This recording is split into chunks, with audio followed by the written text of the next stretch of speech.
Hi, welcome back guys. This is your friend, the Iron Fanfics, back with amazing fanfiction. This is the series of What If Deku Had Danny Phantom Quirk. Now before starting, please give this video a like and subscribe to the channel if you want more videos like this. Now let's get into the fanfic. He couldn't do this anymore. He couldn't. He didn't want to try. His injuries may have faded, but it doesn't mean the memories have. The why on his torso, the burns, his bones, his blood, his organs, even his ice-based core. But his mind didn't. His soul didn't. Blamed for everything that goes wrong, even when he didn't do it. No credit for what he did right. Parents that would never accept him. Always after his ghost half. And now in either form. As if he chose this. As if he asked to die. As if he asked to become a freak. As if they didn't do this through their negligence. His friends were drifting away, leaving him behind. It would have been fine. It was okay to become distant as they all grew up. Jazz said so. But they blamed and envied him in equal measure. Vlad was taking control of Amity Park, digging his fingers so deep they became the roots of this small town. And as the monster expanded his reach across cities, states, nations, and even the boy's closest friends and family, the abuse he faced also expanded. If Danny tried to escape, tried to leave Amity Park, his haunt, he was punished. Finding out his own friends would sell him out for power was too much. He had nowhere to escape that he wouldn't be found while on Earth. No one he could turn to that hasn't turned on him or would be in danger if they tried to help. Ancients forbid if Danny was caught because of him. Vlad would destabilize her the second he got the chance. Val was mostly safe as she was Vlad's ex-hunter. Jazz was safe because she was their parents' favorite and they didn't have technology delicate enough to detect her contamination. Danny couldn't do this anymore. The ghost zone was his only real place to go. But the ghosts don't like him. He'd have to have one eye open at all times. Despite Danny saving them from hunters on multiple occasions. Even that was too tiring to think of. And with his ghost obsession becoming almost null, he'd become volatile. No one deserves facing him if he destabilized too much. He was alone. He was always so alone. He has been since his half-death. Danny just wanted to not exist. Or at least not exist here.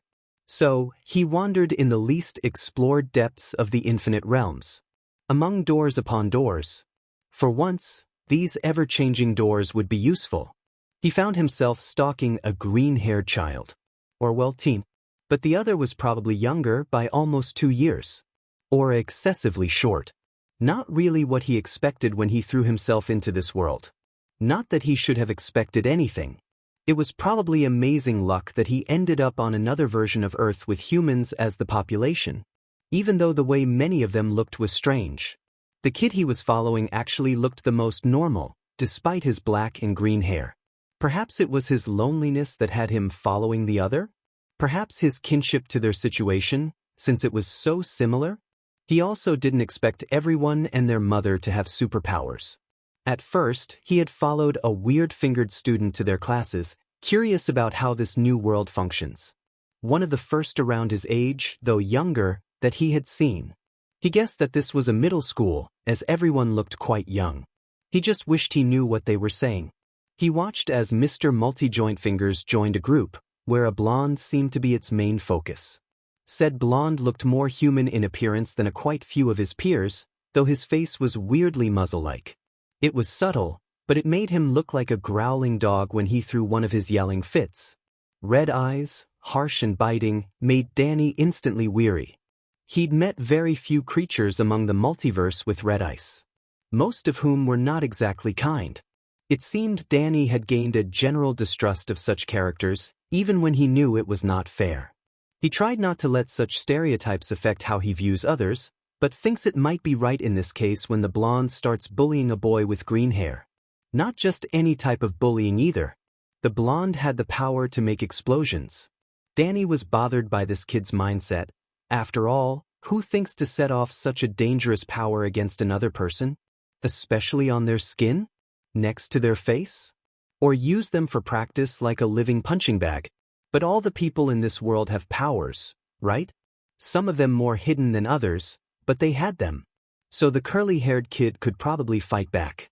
Any moment now, the other boy would unleash his power and show those bullies that he wouldn't take this lying down. Except he wasn't. The kid, with broccoli green hair, just shrank in on himself. He was obviously scared, pleading in a language Danny didn't know. And the Halfa came to a sickening realization as he made a ceiling panel drop in the hull to lure the bullies away, watching as the fluffy broccoli child ran away and Danny followed.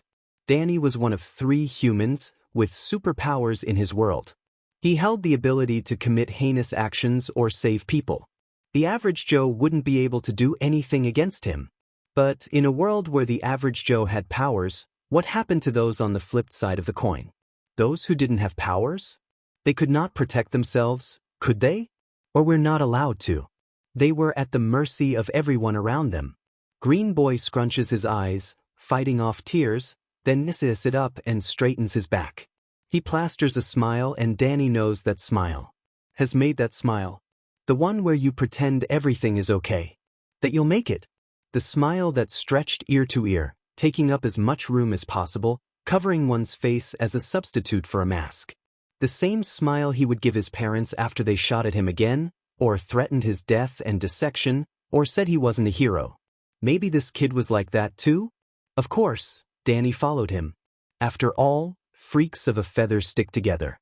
Danny has been following the green-haired teen for almost a week and a half by this point. In that time, he learned many things about this world. And about the green-haired teen. He learned about how different this world really was.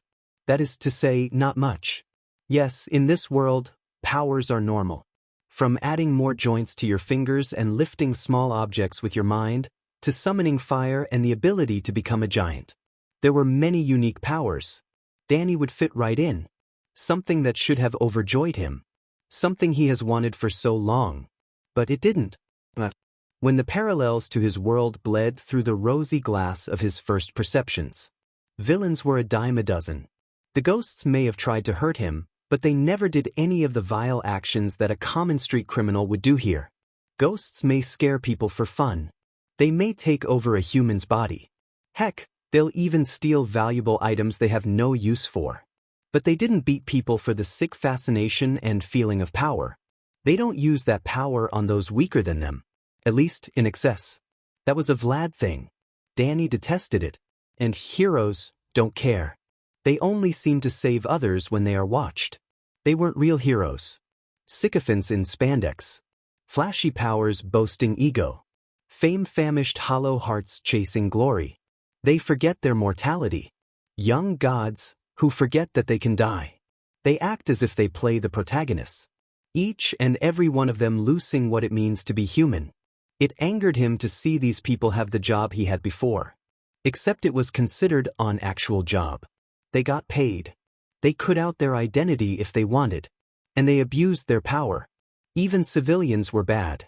A-list bullies could get away with anything if they had a flashy enough power or picked on those without. They were more violent. They could do no wrong though. Not when teachers turned a blind eye to victims of this severe abuse. And for the green-haired teen, it was worse. Danny saw the red-eyed blonde set explosion after explosion at the other teen. On the other's belongings. Near his ears and face. Even on the teen's clothes and skin. Star-shaped bursts painted the freckled boy. The scars left over faded almost completely into skin. It seemed that red targeted that same spots over and over again. A cycle of violence fueled by the knowledge that the green boy was unable to fight back. The same way people in his world treated him, except he had powers and could fight back if it ever came down to it. It was somehow worse knowing that Green couldn't. But Danny didn't do anything. He felt horrible, but he didn't know what to do. This was another world. He didn't know the language being used. He didn't even know what time PRD it was. He probably shouldn't interfere until he knew more. That didn't stop him from trying to get the others to leave the green boy alone. He wouldn't directly intervene, but that doesn't mean he won't help. And so, they had a rhythm. Danny watched the dumpster fire that was this teen's life, reflecting on the world he left, wondering what to do now. Today had been different. It didn't start differently. Danny had been sleeping on the couch in the green boy's house. Hey, he needed to sleep somewhere. He'd also eat some small amounts of food every now and then. It was a good thing he didn't need to eat as much as a regular person, or he would feel even more guilty than he does already. Then school with Green, where Danny would see the other get mentally and physically beaten down. The class was excited about something, parading their powers across the classroom. And the red-eyed bully sheet-talked, he could tell, and offended all the others. Then, the teacher singled Green out to get picked on by the class. God, this dude's life was bad. The main bully and two lackeys, one of which being the multi-joint kid, stayed behind after class was dismissed. Red yelled at Green. He took the other's notebook, yelled more in a snide tone, set an explosion, and threw it out the window. Green looked like he was angry and was about to stand up for himself. Then another threat from Red left him cowering. Said something that made Green's eyes widen in disbelief. To which he looked out the window sadly. Danny hoped he misread that. He hoped that Green was looking sadly after his tossed notebook and not contemplating doing something that Red told him to do. That would probably end very badly for Red. Even if this world didn't punish him, Danny would. And even if this world didn't save Green, Danny would do that too. The day was just getting worse and worse. Kidnapped by a villain, Danny was stopped just shy of saving Green when a hero stepped in. Only for Green to latch on as the hero leapt away. Danny got to the rooftop they landed on just in time to see the hero transform into a giraffe man. They had a conversation and the hero left Green on the roof, sadder than before. Oof, having your idol cheat on you for looking up to them is really hard. And Green looked on, past the rooftop, walking loose to the balcony-styled ledge. As Danny lurked behind the teen, waiting to see their actions, an explosion stunned them both. And Izuku walked down the steps and towards the sound of more explosions.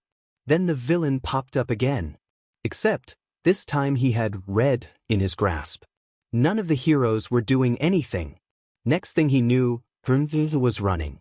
He was trying to save Red. This kid. He was trying to save a person who had continuously hurt him and beat him down. Running in to try to help, even though he didn't have powers. And Danny? Danny was inspired. To see someone actually behaving like a hero. A real one. It was then, at that moment, Danny knew. He'd make a hero out of this kid. And that hero from earlier came in his buff form and blew away the villain. Green was walking away from the scene after the heroes chastised him for trying to save Red. Honestly, Danny thinks Green did more than them. They were just standing around. Red came to yell at Green again, and so the kid took a different path between buildings. He had managed to find a park, planting himself on a swing. Green buried his face in his hands. His shoulders gently shuddered. Danny could hear him sniffle and expel air repeatedly. And that was enough for Danny. It was too much for Danny. He was suddenly visible for any to see, had anyone else been around, that is. The glow his spectral form gave off made Green pause, then slowly shift his head upward. Only for the human to still, eyes wide. He knew how he and other ghosts saw themselves was not how humans saw them. Sam had said it looked like he was a living form made of lightning. His body was solid yet shifting, hair constantly caught in a non-existent breeze, and his eyes were pools of glowing green ectoplasm. His hazmat was still there, but not unaffected, shifting with the lightning of his body. It didn't even look like a costume. Part of him was glad now to have removed the logo that once sat proudly on his chest. If anything, it appeared to others that he had white clawhands. White forearms blended to a black that ate the light around it. The same for his feet and legs where his boots were. His own face looked like a mask put on a void. Due to the fact most can't perceive the supernatural, and especially not the interdimensional, it's hard for a person's mind to understand what was in front of them. Danny was scary. He knew that. He could see it in the other's eyes. He probably thought Danny was another villain to be added to his horrible day. Or a monster. Danny tried to tell the voice in his head to shut up. Though perhaps the frustration at his own thoughts was easy to read, seeing as the other flinched back. Poor thing. Danny held out his hand to Green. He tried to exude gentleness and sympathy. The other looked confused. Green tried to ask him something but he didn't understand. So he just waited. And slowly, Green took his hand. He lifted the other boy from the swing gently. He didn't want to scare the other. When Green was all the way up, Danny put his other hand on his chest and phased into him. He could feel the other's panic as Green looked at his chest and then the area around them. He could tell the other could feel him, but not understand how. Perhaps because Danny is possessing him without overshadowing? So, Danny reached out and hoped he could convey what he meant. Take that, Lancer, he could use sophisticated words. Hello. Green jumped. He could see the other's eyes widen as Green clutched his head. IDONTKNOWIFYO using UNDSNDME. BUTHREJUES ENODINV. MYNMEISDNNY. SOREFOR SAHING I am INSIDYOURHEDRIGHTNOWs. I am able to understand YU.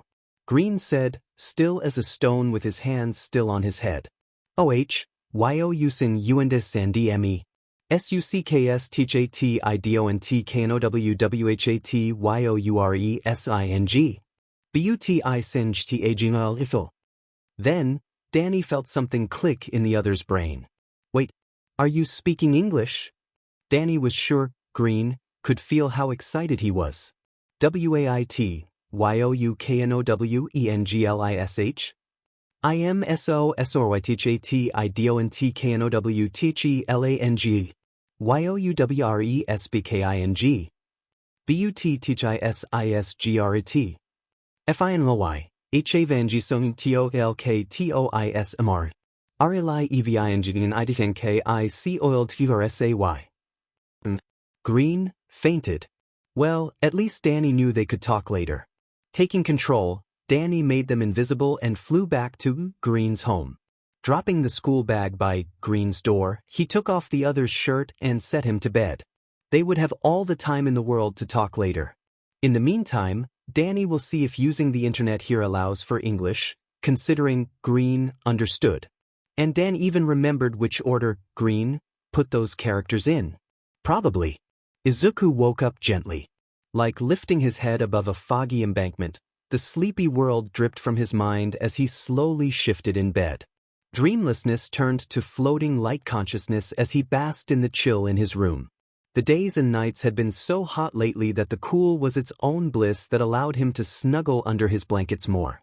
The sun had just started to rise. Ribbons of light stretched across his room and he lazily closed his eyes again before any brightness could, momentarily, shock his eyes. Something wasn't quite right? His mind came to a halt. Did he get here? How was he back in his room? The last thing he remembers is... Izuku shot up in bed as memories flood his mind. He quickly darted his head back and forth, looking for any sign of the person from yesterday. Of course, was clear, but that still left questions. Who was that boy? Honestly, Izuku had seen quirks that mutated the body, but that person was something else. Just humanoid enough to get a point across, and he'd probably be average if not for how unsettling he was. Then, there is the matter of this person phasing into him. Is that what happened? There was talking, and, finally, Izuku went unconscious. And now was somehow in his bed. What the F-?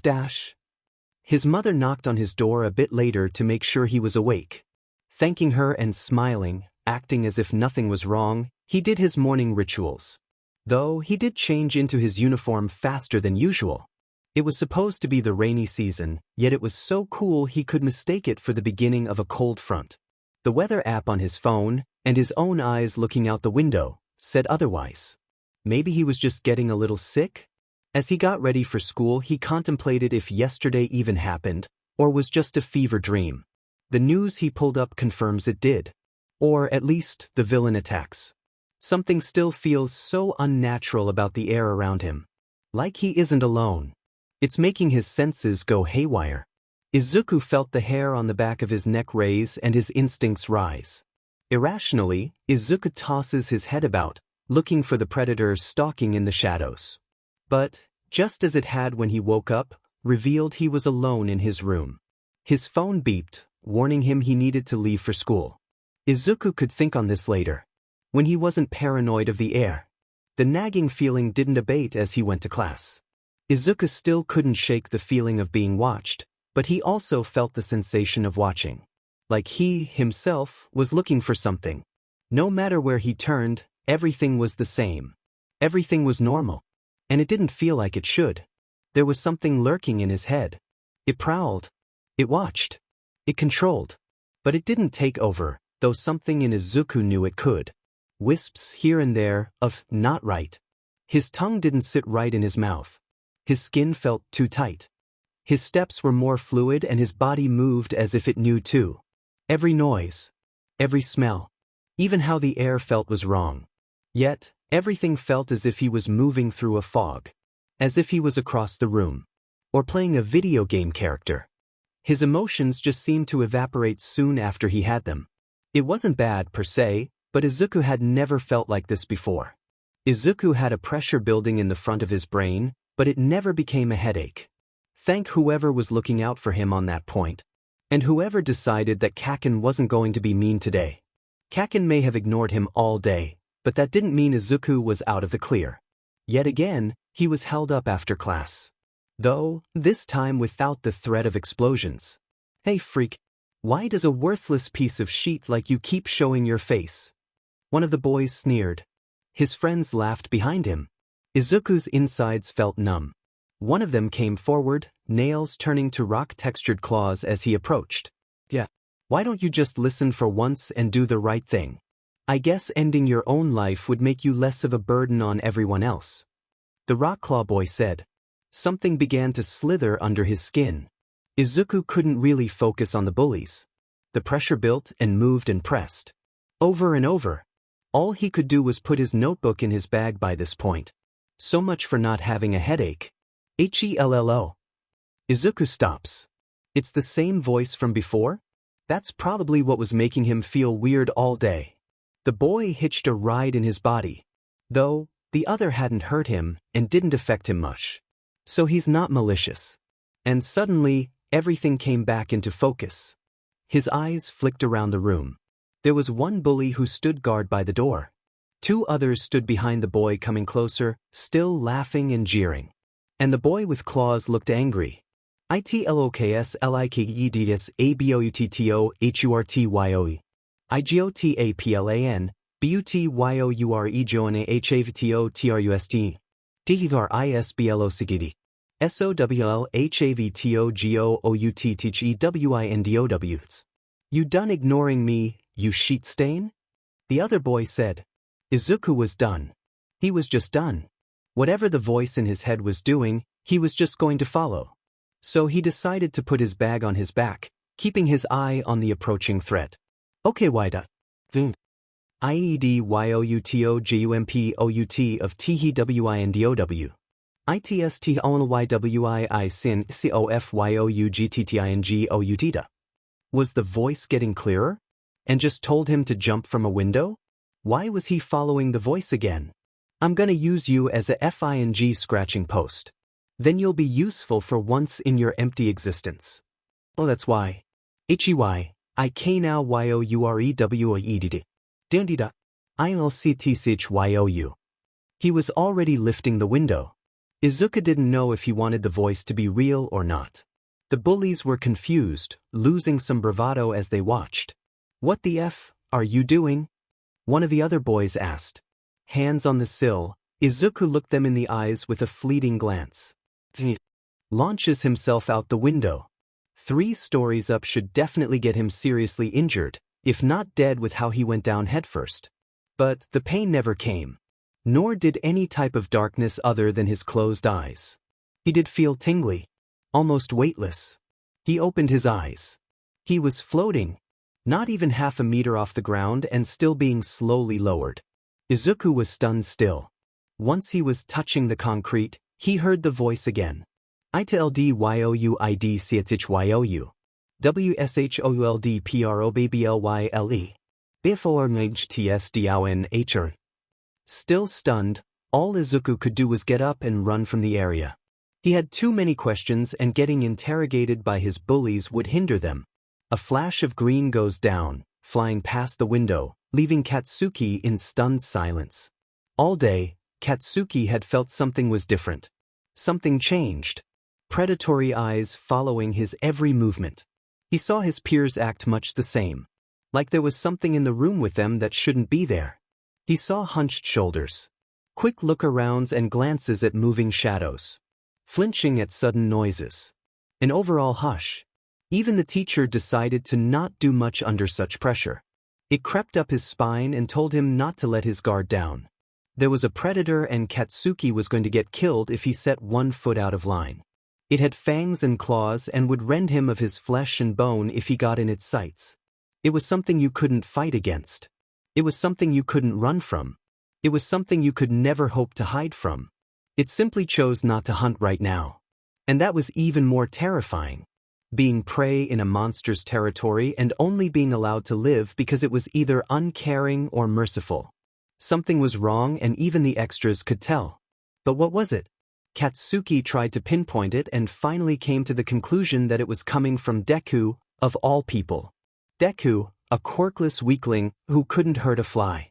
Who let others hit him because he couldn't fight back, but would still take a punch for a stranger because otherwise, that person would get hurt in his place. Naive, stupid, soft-hearted Deku felt like a killer on the verge of snapping. Even though he never would. But, even so, Katsuki's instincts told him not to mess with the green-haired boy today. He wasn't weak anymore. If Katsuki tried something, he had the feeling it would be met with a retaliation he couldn't take. No matter how idiotic that sounded, he wouldn't be the one to test it. Apparently the other extras didn't get the hint, so Katsuki decided to evacuate the area. Something was wrong with Deku and he was not going to be there when the meek boy snapped. He stopped on the 2nd floor, probably right under the classroom he'd just left a few minutes ago. And he remembered. He remembered a whole childhood with Deku. Meek boy with sunshine and determination in his eyes.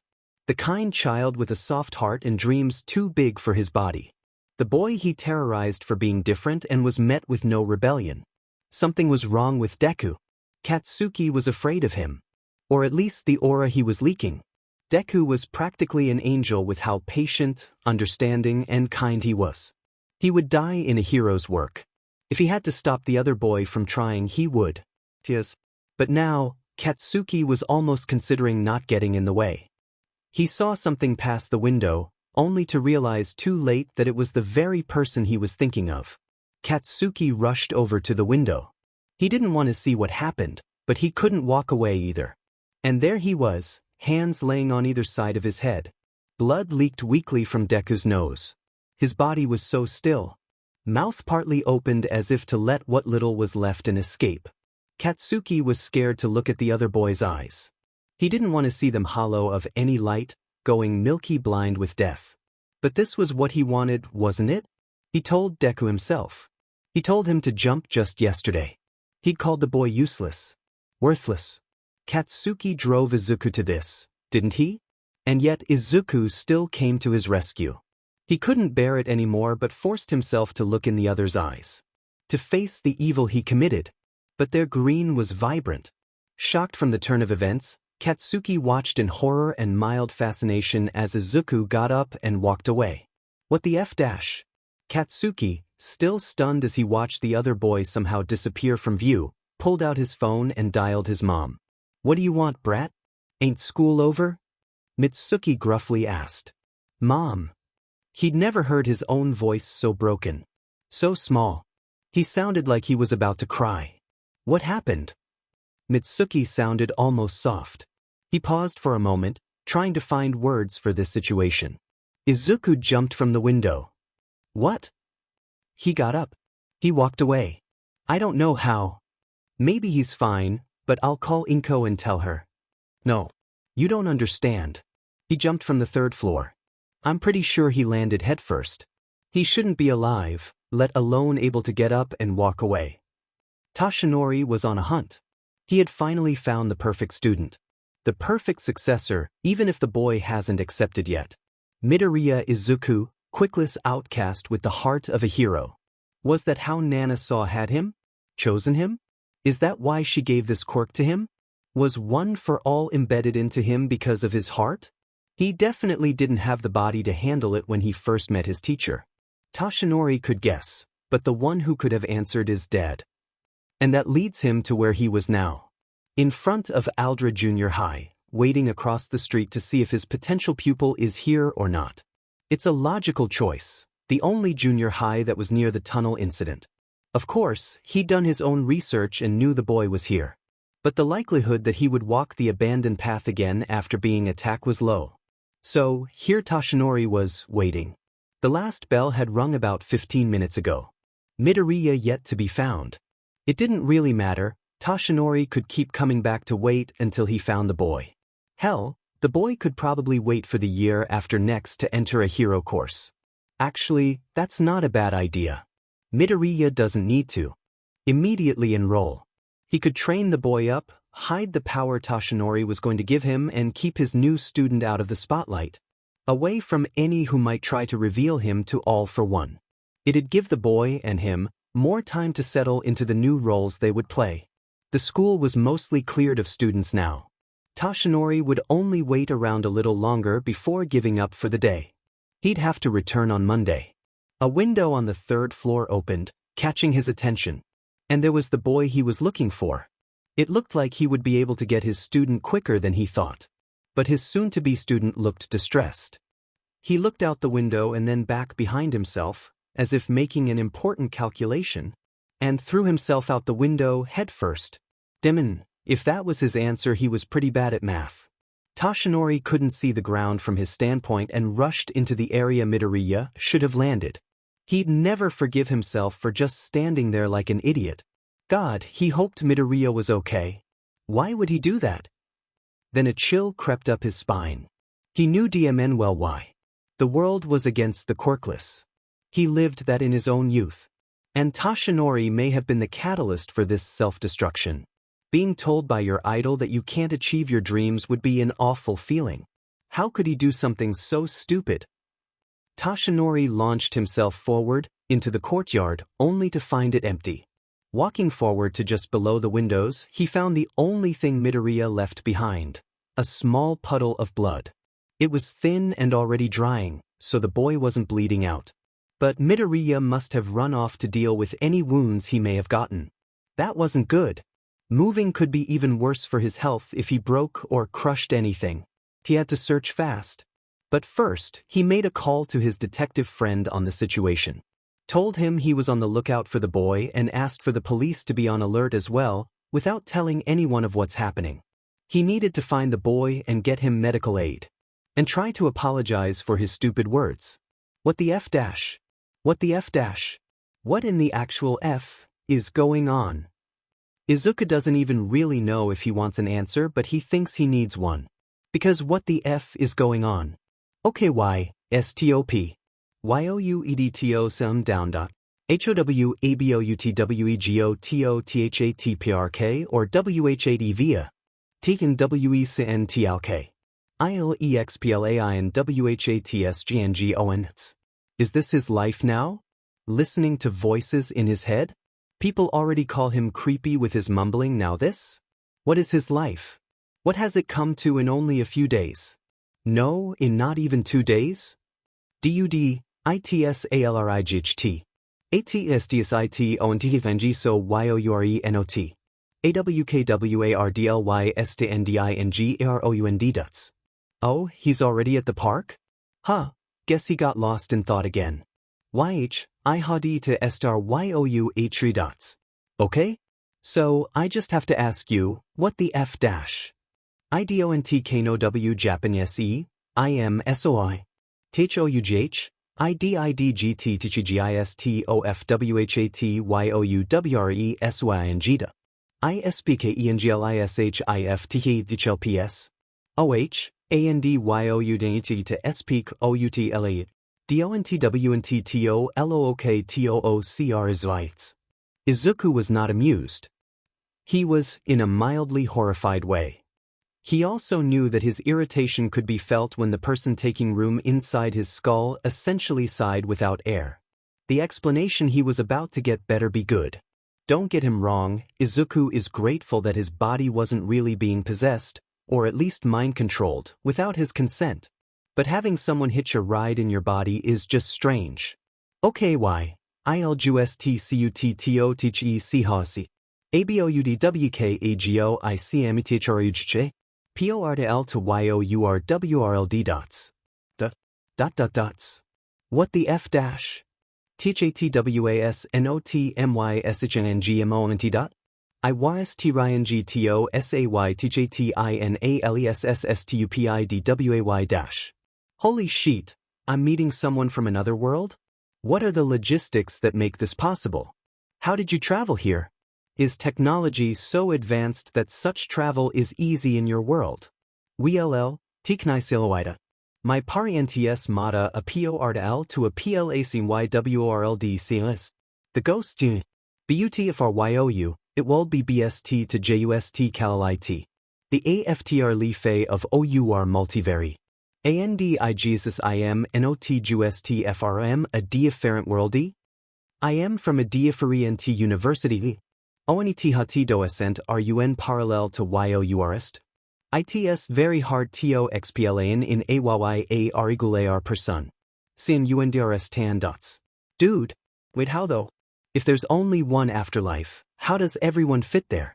The technology is something I'd die to see, pun mostly intended. Oh shit. My nose is bleeding. Wait. So wyaboutitich. IK amade YOUR sign uses REYDYWHLO. TT power RIWAS ho LDING back dot. But why? It adds TO YOUR NU origin STORE. T hats geoan AB PRET tie NET. It'll go YDH the T himi I havi. SO while T dark joku S. Wait, what? SPVHLESS? W, let MEXPLAIN a bit MRE. Izuku felt a tugging sensation at the base of his skull. Gentile tugging until something unknotted itself and released. It felt like cold water when you drain your ears from the pool. Except it was coming from his brain? Spine? Something it shouldn't come out of but wasn't unpleasant. And there was a bright light and some violent crackling. And it took a curling form around Izuku. Black, white, and green. He appeared as he did before, a wisp made of electricity, body twisted like a coiling snake around him. Izuku still felt the other connected to him, at the base of his skull. SOI sin uenda are stand YOU. Oh, wait, you know how to transverse to other universes, but you can't understand Japanese. That's kinda ridiculous. Why? IKNO WNGLISH, ESPNTO, AND JICHO STSBK. IALSO K now a lot of LN. The dead have their own language? HOWUSE WALD differentias species from. MULTIPLUNIVCS COMMUNICate? Can you teach ghost speak? I'll teach you Japanese. When you die, do you instantly learn it? Does it have its own numbering system? Does it require something to use? The ghost? Chuckled at the questions, but not cruelly. Yes, USULYK now at WHNYOUT. YS, YOUREQI are being dead. Or having G a LARG amount of EC to PLASM. INYOURSYSTM TOSPKIT. I suppose EIT does have a TRS on FR numbers. Though THATS most LYUSLSS. He has to have large amounts of ectoplasm in his system, so he can't dash? And YES, IWILLTHYOU dots. But? LTMGTBCK to MYEXPLNATI on fro MR liar dots. Suddenly, Izuku felt a push on his back and the swing started to sway. C. IMFRM AWRLD. Where Igisichades OFTDDAD. While K. AMONGDE leaving G dots. Another push. My PRNTS A region SES. TQI Belli EVED in THEG host zone S in C. BF or IWAS born A and Ividsiarchet F or WI's TOFINDIT. They cami TOTE conclusai on that science. Ever Y Thing eventually DIs NAL F format. Part LSWADIMA do ZN. But IMPOS Sibli to Fuen CTI onalel YUSE. Another push, but Izuku was more focused on the ghost. The Y Mata W Pen S. CTC Hing D6 ES. ANDS High ELDS. FROM ectopLSM to FIGHT goes TS. They want TD to DISSECT OA. Pravi YWRNT CRAZ FORBL Evangida. Event high our children didn't be live and the IRRSA arch. LOTOFTE war KWS HYPOD hediso. TYSPNTTWN TI YRS MAKNG A PORDL. AFTR their F first PRO type FL eddots. Another push. AND to Y amadiata. TYWRE so ezite DTO final YSE. T fruitus OF their lowing laboar. EXCE point. It didn't TWRKWH into Y Pila GDIT INDUTS. Trepidation reared its head and Izuku could tell something was going to happen. Something bad. TYWRE so sad. IDIDNT believe but it still brok my HA. TOC them leakage. MYFR Jens convink edemi TO go. INTO tihin active port LTO luke AROUND. MAB make my PRENTS hap Y. TTI invested TIM into tearing to HLP dots. Push. Oh no. The ghost laugh. Why T on Budoen was inside ANDTYF or go T. Oh god. I try PPD over A Siabindi high T the buttons. Oh god. Tiri is enothing that is as painful as halef dying dots. What? Halef doing dot? Tihali CTRI city kili d me and revi vied emi. BUTIYS HLFWIIN MYW old. And HALFYIN to THWORLD of the dad. Ding A among THD USUY mayones to be irazed. ORRE born. ID and D semibicicata. Halef OFBO. Halef LI. Halef de adots. How did it somehow get worse? Izuku couldn't stand it anymore. The ghost, half-ghost, was speaking like it's a funny story of something stupid you did when you were younger. The feelings through the connection, however, felt self-deprecating. It broke his heart. He couldn't stop himself from pulling the other into a hug, though the other stiffened under his arms. Izuku also couldn't stop the tears. The ghost detached the arms softly and looked at him sadly. Now, IV go to estor y to finish dot. And yo you ened to HRT he nd. Push. In MYWLD PWRS doin TXIST. SUPROES and Villians WE only in comic bookcased. But, I sudi do I had LL these NU puribus. THD ICLDNT Siontal AND a Beyonsage OFG hosts. Tori Zing the L4ing. IST ped up TOT he plate. BUT, THE CI6LANSDIDNT Surit. I was JUST and O teachichost dots. NO matter WH at good IDD. SANE YS LOYS AGSTM. I high DMY powers F from my parents. After ID IDB ONTR DISSE TIN TABLE. They treat so many TIMES, it was almost T a G. BUT I never wanted TOS wati while D itching. If I low ST. Push. And D the N, I was entiloan. I foen denote the OFMYKIND. HLFA, HE CALUDUSTA. BUT, HEWS NOTGOODAT. HEYS SLFSH, CRUL, assigning his POW. TO huart otus to GKN LIFE. ICULD and STAND BSIDA HIM. And that MAD ME high S in ME dots. Push. He tiern the everyon aga in STM. Evian my FR in dest. And D ICOLD and ESTA ANYMORE. I TH OUGHT. PRHAPS if I NO Elong 11 STD. HEWLD LEV THM Eloan. HED. B Bordi Agents. Push. B Untilfaz Dion T die. TY Sin T dot. Evian TOY. IL even stop aging dot. Just T leak HIMA. I MEGHT geomadi as HEDID dots. Push. BUTD mean TIJUS dijat to DSAGR, right? D festies on IS FUL OF lost than GST. And if you TIRAVL deepenugH? Why will find didon? These doors send taki you anywhere. Buti yoyolel never now where you are going G. Not RLOY. T is ho WICME to be hiri. Push. IDD and KNOWWHT IWS goin GTO dude. I was los T dot. And a fuse dot. But T and I SAW yo u dot. YOU we are E my equile and oppo SIT in EVRE WY. UNTD to help people eat. BUT, you and Eliki Everini Aru ND YOU?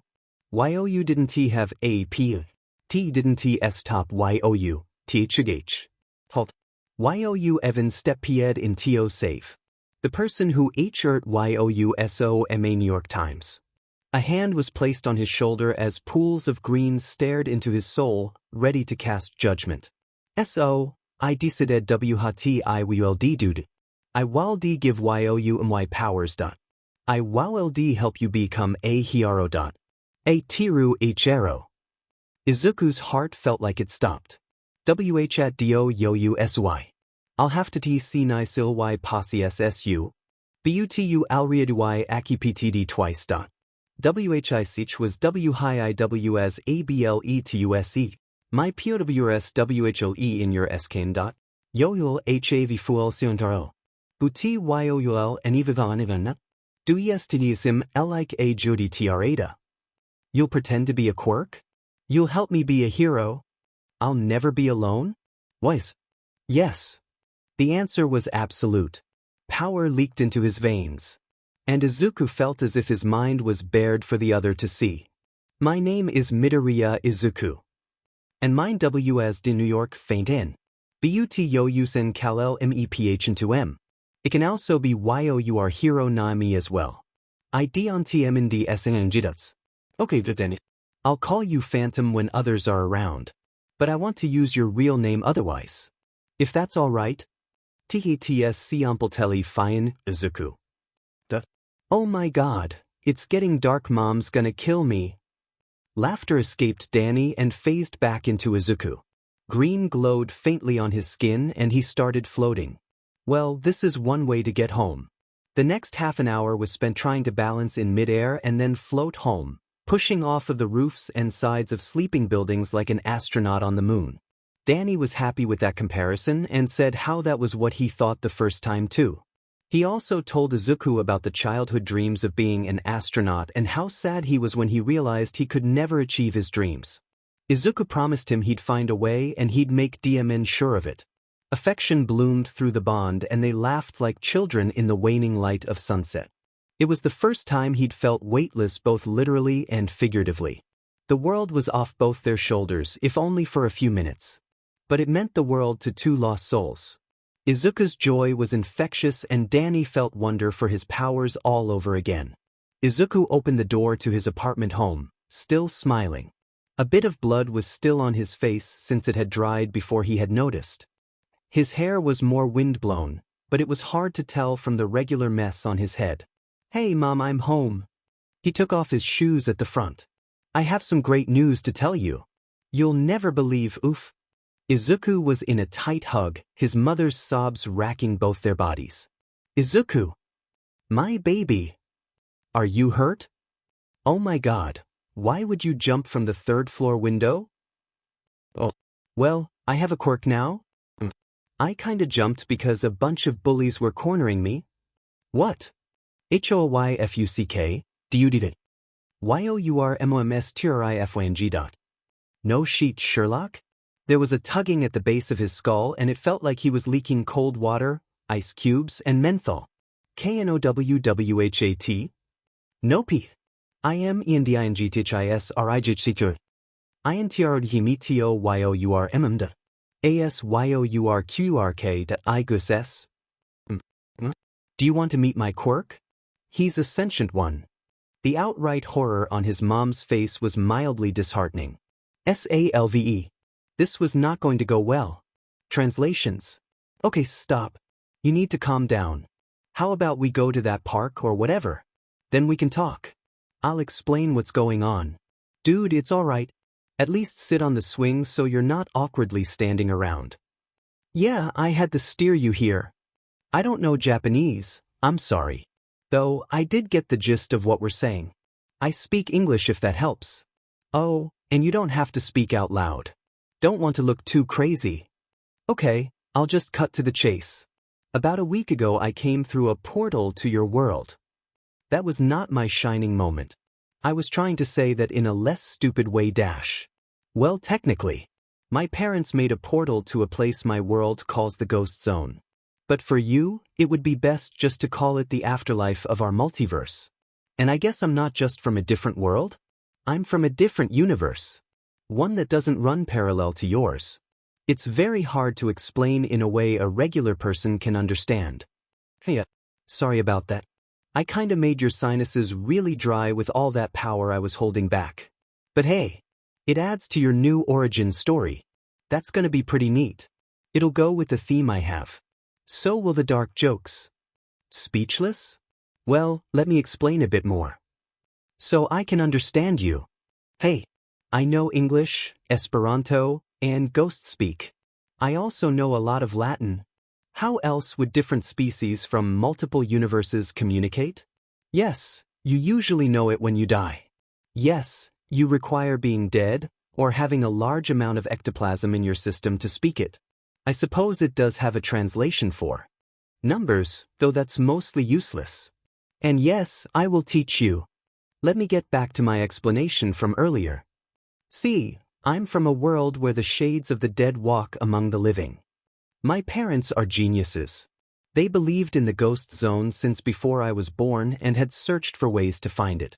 They came to the conclusion that since everything eventually dies, natural formed portals were a dime a dozen, but impossible to functionally use. They made weapons, catching devices, and shields from ectoplasm to fight ghosts.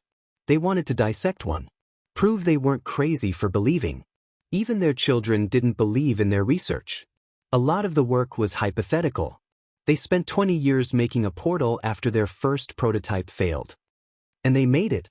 They were so excited to finally see the fruits of their long labor. Except, it didn't work when they plugged it in. They were so sad. I didn't believe, but it still broke my heart to see them like that. My friends convinced me to go into the inactive portal to look around. Maybe make my parents happy that I invested time into trying to help. Yeah. The on button was inside and they forgot. I tripped over a cable and hit the button. There is nothing that is as painful as half dying. Half dying. The electricity killed me and revived me. But I was halfway in my world and halfway into the world of the dead. Dying among the dead usually means to be erased or reborn. I died and came back. Half of both. Half alive, half dead. Hey now, I've got a story to finish. And you need to hear the end. In my world, powers don't exist. Superheroes and villains were only in comic books. But I suddenly had all these new powers that I couldn't control and a bunch of ghosts terrorizing the living. I stepped up to the plate. But the civilians didn't care. I was just another ghost. No matter what good I did, someone was always against me.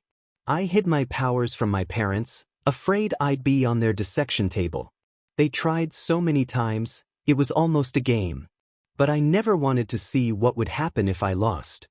And then I wasn't alone. I found another of my kind. The Alpha, he called us. But he was not good at heart. He was selfish, cruel, using his power to hurt others to get ahead in life. I couldn't stand beside him. And that made me his enemy. He turned everyone against me. Even my friends. And I couldn't stay anymore. I thought, perhaps if I no longer existed he would leave them alone. He'd be bored again. But Halfas don't die. They can't. Eventually I'll even stop aging. Just like him. I might go mad as he did. But that meant I just had to disappear, right? The ghost zone is full of lost things. And if you travel deep enough, you'll find doors. These doors can take you anywhere. But you'll never know where you're going, not really. That is how I came to be here. I didn't know what I was going to do. I was lost. Confused. But then I saw you. You were my equal and opposite in every way. You wanted to help people. But, unlike everyone around you, you didn't have a power. That didn't stop you though. You even stepped in to save the person who hurt you so many times. So, I decided what I would do. I would give you my powers. I would help you become a hero. A true hero. What do you say? I'll have to technically possess you, but you already accepted twice. which was why I was able to use my powers while in your skin. You'll have full control. But you'll never be alone again. Does that seem like a good trade? And mine was Danny Fenton. But you can call me Phantom. It can also be your hero name as well. I don't mind sharing. That's completely fine, Izuku. Holy F-dude. Your mom's terrifying. No what? Nope, I'm ending this right here. Introduce me to your mom. As your quirk, I guess? Salve. Salve means hello. Poor baby just wanted to say hi. Inko reheats the katsudon she had made earlier. She had called off the search before any heroes could get involved, thank goodness, and had told the authorities searching that her son activated his quirk and that everything was taken care of. She'd take him to the doctor's tomorrow. She could still see her son in the living room. She couldn't remember the last time she'd seen him so happy. And didn't that hurt? To look at her son's beaming face as he chatted with his quirk and realize that she couldn't do that herself. Inko watched the eyes of the phantom-like figure that Izuku called his quirk as it followed where the boy pointed. Attentive and occasionally humming, the quirk pointed or gestured. It was talking to him. Kept the conversation going. Its massive body curled around her son. A twisted mix between a wispy apparition and softly buzzing electricity. Glitched, only to then fade in and out of existence. It did so rhythmically in its own pattern. Like a heartbeat. The timer Inko had set went off and the quirk immediately reacted. Its neck turned so suddenly Inko half thought it twisted, its head perked and alert. It had curled even tighter around Izuku and its electricity was volatile. The face seemed elongated, green light becoming the only way to define the terrifying features it gained. Bared teeth, sharper than razors. Its hair whipped about in its own turbulent wind. Inko froze. Izuku grabbed a now clawed hand. Hey, it's all right. It was just the timer. Nothing's going to hurt us. Her boy gently cooed to his quirk. It calmed down and went back to its previous state. It was still acting protective. She retracted her statement on the quirk being like a ghost. It was more of an eldritch abomination. A face like that doesn't come from anywhere other than the realms of hell itself. She remembered those Oni and Kabuki masks that always scared her as a child. The over-exaggerated features painted in only white and green light. Come sit at the table, Izuku, she said as she set the bowl down on the table. This was all so much and she didn't know what she was feeling.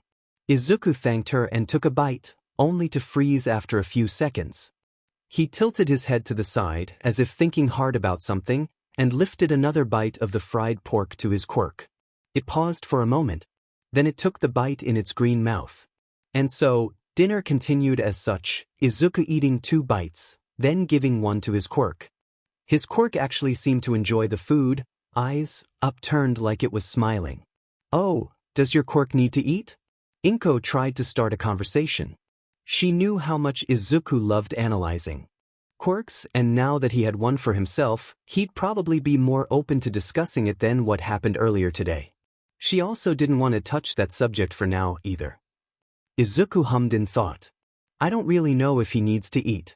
But it feels wrong to not at least give him some, knowing that he's sentient and with his own thoughts and feelings. And since I can feel what he's feeling, just as he can feel what I feel, I can tell that he feels the same way I do after I eat. He's full. This might imply that while he doesn't need to eat as much as me, he may need his own type of fuel?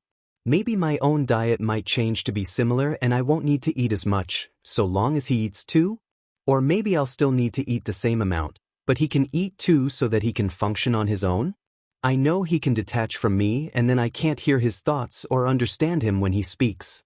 I can still feel him when he detaches, but I can't really tell what he feels. More so just his presence. I think I was feeling his presence all this week. Though I first saw him after the slime villain incident. I had gone to the park to calm down and he appeared in front of me. I guess I knocked out after fully activating him and he had carried me home. Izuku became flustered and sheepishly bowed his head and rubbed the back of his neck. I'm so sorry, I thought I had dreamed that. And, today, Izuku bowed his head more and proceeded to continue at a whisper. He caught me before I could hit the ground. He told me to go to the park to calm down and we talked for a bit. Her boy lifted his head, Tears welled in his eyes. His voice was wet with emotion. "I'm sorry, Mom. I shouldn't have done some hick things so stupid. I was just so tired of being bullied. And they were gonna going to her hick." Izuku was barely able to breathe as he went into a panic attack. Faster than she could react, Izuku was plucked out of his chair. The Quirk was currently cradling him, Izuku's head tucked under its chin, and was making a noise between the echo of a bell and groaning wind. Occasional static and glitching interwove with the noise. Inko didn't realize that she had gotten up, but she used that time to fetch a soft blanket from the couch and then waited. She didn't know how long she was standing there, watching her son's Quirk as it held him and rumbled out that strange song. But, eventually, it faded out and she was right there to take her now sleeping child from its arms. It followed her as she took Izuku into his room and laid him in bed. When she turned around, she realized it wasn't connected to Izuku right now. She exhaled a deep, sad sigh and tried a small smile. "Let's go to the kitchen, okay? Would you like some hot chocolate?" He tilted his head. "Oh, you probably don't understand what I'm saying." She gestured her head towards the kitchen, hoping he might understand. Thank goodness he did. 10 minutes later and she handed him a warm cup. He looked at it confused for a moment before his eyes widened. He took a sip and his eyes upturned again. Inko could guess that was how he smiled when he didn't have a mouth. Soft chiming could be heard from his form. She had just realized that his tail had split into 2 legs. Like this, he wasn't as big as before. He looked just a bit taller than Izuku. He kinda even acted like him, just more subdued. She gave him a hug and he tensed up. Even if he couldn't understand her, she wanted to show her thanks in any way she could. Sunday morning began with Danny waking him up at 5. It was 30 minutes before Izuku would get up if it was a school day, hours difference for a weekend, but it couldn't be helped. Training was needed. That's just it. Izuku tried to make breakfast and Danny decided to teach him how to make a quick protein scramble. It was a little burnt, but Danny told him that even trying is better than nothing. And at least it was still edible and wasn't trying to eat them. Izuku didn't want to open whatever can of worms that was going to be. "Are you good at cooking?" Izuku teased. When Danny shrugged, Izuku felt confused. He also felt, through the connection on his neck, Danny suddenly felt hollow. Like his emotions were scooped out and he was an outside observer in his own body. The D and Eva are COKED. MMDIDNT RELYSRETOCOK. UNLESSSHE JOTTOADD ONE of HREXPNTSTOIT dots. So, who cooked in your house? I mean, you couldn't have just eaten takeout and microwave meals. MYOL der STR, JAZZ, LURNITCOK. ATAYOUNGHSOWE COULD FREQ. A deep sigh left the teen. ILNUOY. TO. SOSHEDDNTLWYSHAVTOCOK AND so ICOLDDO SUMITI HING to HLPOND. TITOYISID. IANDMYSISTOR WREE ONSDONGDHISTS. As the two walked, they didn't notice the stares they were given. Not every day one saw a sentient Quirk, or a person who talks to it without getting any response back. And while some Quirks look like they came straight out of hell, the figure barely flickering in and out of existence was more disturbing than the few witnesses could ever describe. Most just stayed out of the kid's way. MYPRNTSWRETOOBUSY. WITH to IRLAB. ANDTGDSYOGIS2IMADTOTKISREOFSTA. DONTGTMEWRONG, ILOVTTIM. Buti, IWSHICOLDHAVAC. I'm sorry. And Izuku meant it. More than he probably should, but the connection between them allowed Izuku to feel how empty yet firm Danny felt on the subject. No one should have to feel like a burden to be loved or taken care of, especially by a parent. And Danny could hear Izuku's thoughts and feel his emotions. He guessed whatever bond between them was, it was getting stronger. It was developing quickly, allowing for the two to blur their outer edges into one another. It also showed that what Izuku was feeling wasn't empathy. It was sympathy. Danny could probably see where it came from. Izuku's father not being around, most likely not having any communication either, and a lack of pictures around the house made it seem like the man doesn't even exist. Absentee father aside, the pictures that are around the house tell their own story. The family photos stopped around the time Izuku was 4 to sure. There were school pictures Danny could find, but that was it. Inko didn't take pictures with her son. And the extreme change in weight between the last photo of her versus how she is now indicates a fundamental change in how she is coping, either with no support in raising a child or raising the child in of itself. He remembers Jazz saying how stress and depression can cause weight gain. He has more chances to observe this dynamic in the future. The topic needed to change, so Danny asked about the notebook he saw before. This led to Izuku explaining he kept notebooks on quirks. And that's how the rest of their walk went, Izuku mumbling and rambling about different quirks until they stopped on a beach full of trash, which left Danny a little confused.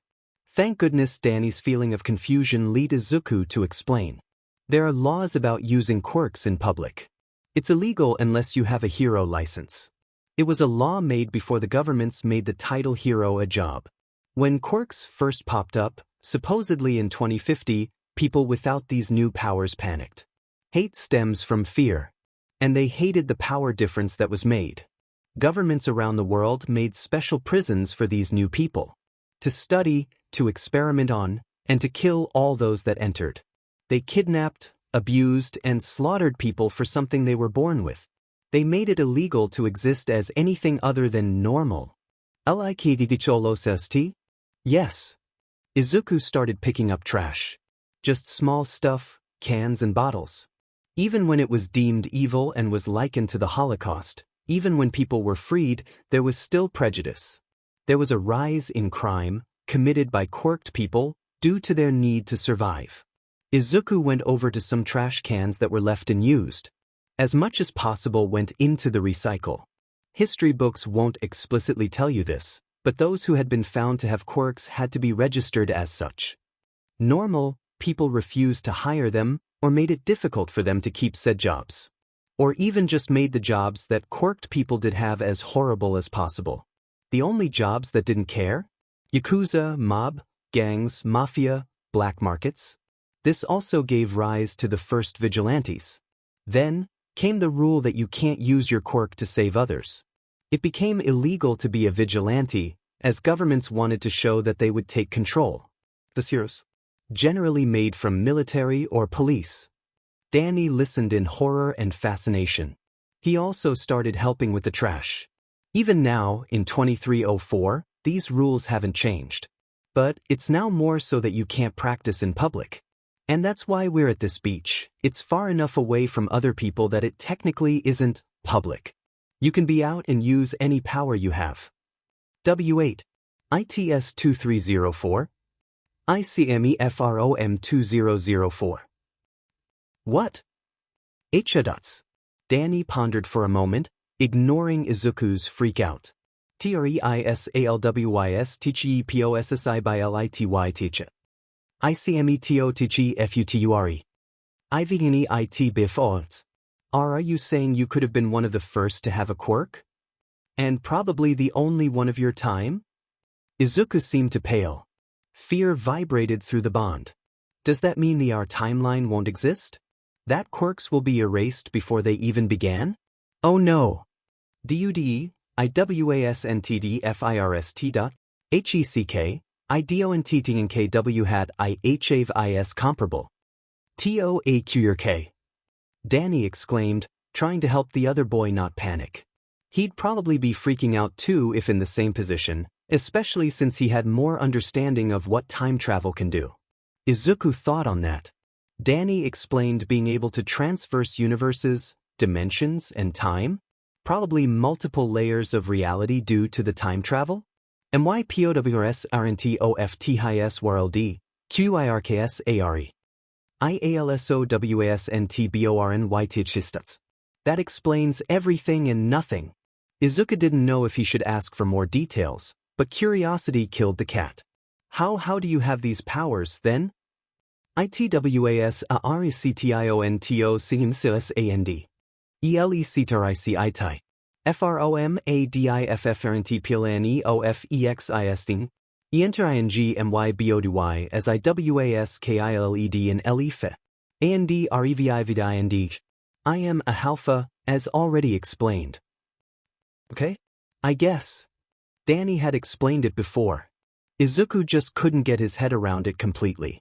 IWASTCUNDOFMYKIND to MYKNLEDG, ANDTHTRDWAS on LYJUSTCRED. AFEW MNTHS before ILUFTD. ANDTHYWRENTTYSUPPOSEDTOEXIST. What does that mean? THYWRACLONEOF me. CREDBY TGFIRST of my KIND. SINCDG FRAT LOPWS UT2YINSA. He wanted me as his son, but I refused. Danny sighed and tried to change the subject. He HOW ABOUT YOU ANOYZ MYPOWR? YOUL NED TO KNOWRE ABOYWHATICNDO BFOR YOUC and USC them YOURSLF. Yeah? Alright. Izuku pulled out of the dread he had felt for a moment, excited to study these new powers. Especially since they were from an alternate dimension. I know you have flight as well as basic levitation of yourself and those you inhabit. I see an LSOLIFTWHATS ARUNDM. Datasarinvar MYEMOTION Sigisarinvar MYPOWS. General telekinesis? Mom has a minor form of it that allows her to lift and drag small objects towards her. You do need to eat, drink, and probably do everything a normal human does. Albeit, at significantly less of the amount. IMHLFHUMAN. ISTILLHAVHUMAN NEDS. To what extent? What makes you the most different? Discomfort pinged through the bond, but before Izuku could tell him it was fine, Danny charged forward. I have overall supprhuman sindidoan. Arihoan THS FSR in my jicho FORM. I see an HAV being spiarocan and YTN AN HUR. I see an LSE MAJOR ordis ANDY FLOYHL. INAFEW doesn't MI nudis. Danny seems unsure of everything, but a desperate one is peeking out from under the fear in the bond. All Izuku can do is listen and maybe help. I don't know IFIC and DIE. PRDDY SUREIMIMLDO. Or SOMETHAN G silosi. I know ILL STOP AGNGD. I KNOW I SANT DIE the N or MALWI. Beauty Chow Far DSITXTND? Will I still be HRE? When every star DS in every unverse. Will I exist when nothing else does? Other ghosts can pass on to the after. But will I? How sad can someone get? Izuku feels nothing but a deep well of it in the other boy. Like this was the worst outcome. I am FAS tier. Asteringer. Mori agil and flxib lutihan titaverage huemen bang. Izuku has questions, but it's not his turn to talk. Not when he asked for this information.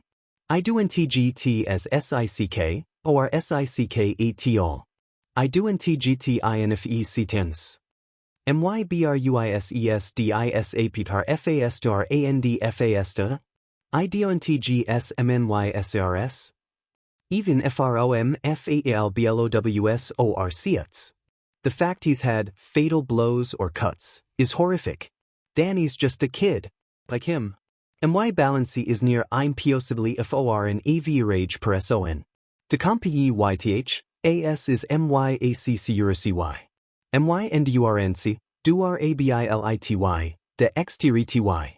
Refluxes PRISION, NRDY, STMNA. And DSNZS a re albeit for AS well. That's actually terrifying to think of. If someone that wasn't Danny had this power, they could become the worst villain ever. Thank whatever deity gave it to Danny, since the boy was so kind. That thought seemed to calm Danny more. There was less fear and sadness in the bond. Maybe an addition of pride and fondness. Someone smiles at the thought. ALLOFTEIS before I even tell K abuti PSI. Sion TROL R8 vertidin PSSI vil YHAV. The telekinesis. And flying. IHAV the ability to quickly evolve. Past my previous condition, alwys get TING car. ALWYS abilitio ada point to ASITION. After findi ING ICNTWIN ATFIRST. IHAVET to find LMITSTOMYP hours. That I didn't even to y overcoem. Unki I recognize I have edichim. That sounds overpowered. By a lot. IT is for humans. And you're giving me access to this? How? Like this. Danny sinks back into Izuku. Go pick up to G car. Utterly confused, Izuku goes over to the heap of scrape that was once a car. He's more confused when he picks it up like it's nothing. Well shit.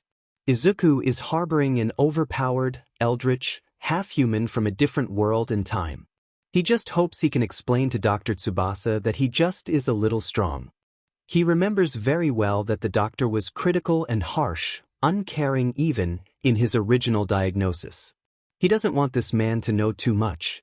Especially since he technically was doing this as a family favor and hasn't worked a clinic in 3-ish years. Apparently, even though he doesn't personally work a clinic anymore, he somehow was able to, quite quickly, gain access to one that he'd had ties into that would let him work. Perhaps he was a better doctor than Izuku gave credit, but he had a sinking feeling. So, you got a quirk? I have to admit that I didn't expect that. He said while looking through old medical records he had on Izuku. Wait, isn't that illegal? You know, it's one thing to have the extra toe joint. I'll run some blood tests if that's all right. Sure, sir. Good. The needle was quick, nearly painless, but it seemed like Dr. Tsubasa was perplexed by something. The doctor flitted about the small office, getting the tests started and pulling up scanners, while occasionally looking back at his notes. Well, Midoriya, I'll need you to stand up. Hold your arms up. Yes, just like that. He started the scanner, moving it against his diaphragm slow and steady. From his clavicle to the point under his sternum. All right, you can put your right arm down and turn to the right a little. The doctor went from his left armpit to the bottom of his ribcage. All right, now the other way. And again the man scanned. When he was finished, he stepped back to see if the scans were fed to the computer. Wow, that's some fancy butt tech. I mean, my parents had similar things, but they were way ahead of their time. Izuku took this as his chance to sit back down. His mom was out doing grocery shopping. As he let slip, he felt uncomfortable with so many in the room at once. Though, he had his suspicions she was probably a nervous wreck, waiting for a phone call. Everything looks good so far. Nothing too abnormal. Lowered body temperature. Slower pulse. Lower all-over activity from your body. But with no real change. If I was anyone else, I'd say you're very calm. However, the doctor turned to Izuku's profile. It says you suffer anxiety and, based on recent events, depression. Your body is unnaturally calm for someone with those conditions. Like a person in deep meditations. That was something interesting to Izuku. And definitely something he'd have to look more at. He could feel Danny roll his eyes at the mental notes. Then came the feeling of papers being flipped through, except his brain was the paper. It was weird, but he got the joke. It seemed to relieve some of the stress in him at the other's antics. That sounds really interesting. Could it be possible that it means my quirk is mind-based? I've had to usually connect with something in my head to get him to work. Him. He's a sentient quirk. He has thoughts and feelings all his own. I can hear them and feel them when I connect. Izuku decided to use air quotes to try to deter any suspicion. He's wispy but, not? His body looks like it's composed of fog and electricity. Maybe fire? Or plasm? Partly transparent. Izuku realizes he's been looking at the floor in contemplation, hand pinching his chin, and quickly looks back up. And what does your quirk do? The doctor now has a clipboard and a pencil. Sheet. Izuku would have to tell some things and try to leave out every minor detail. Well, he can connect and disconnect with me. He's able to act on his own even when disconnected. If he disconnects, I don't have access to the rest of the quirk's abilities. Any power he has I can use. He mentally nudges Danny to get his but out of his head. Is it not usually the other way around? Izuku's body relaxed at the feeling of cold leaking from his body. Izuku continued to speak as the doctor sat still and bug-eyed. Danny was having a bit of fun. The lights flickered, machines whirled. Better to get rid of evidence of my existence, and a general fear-inducing aura leaked from the other system. Izuku continues. His body temperature is low.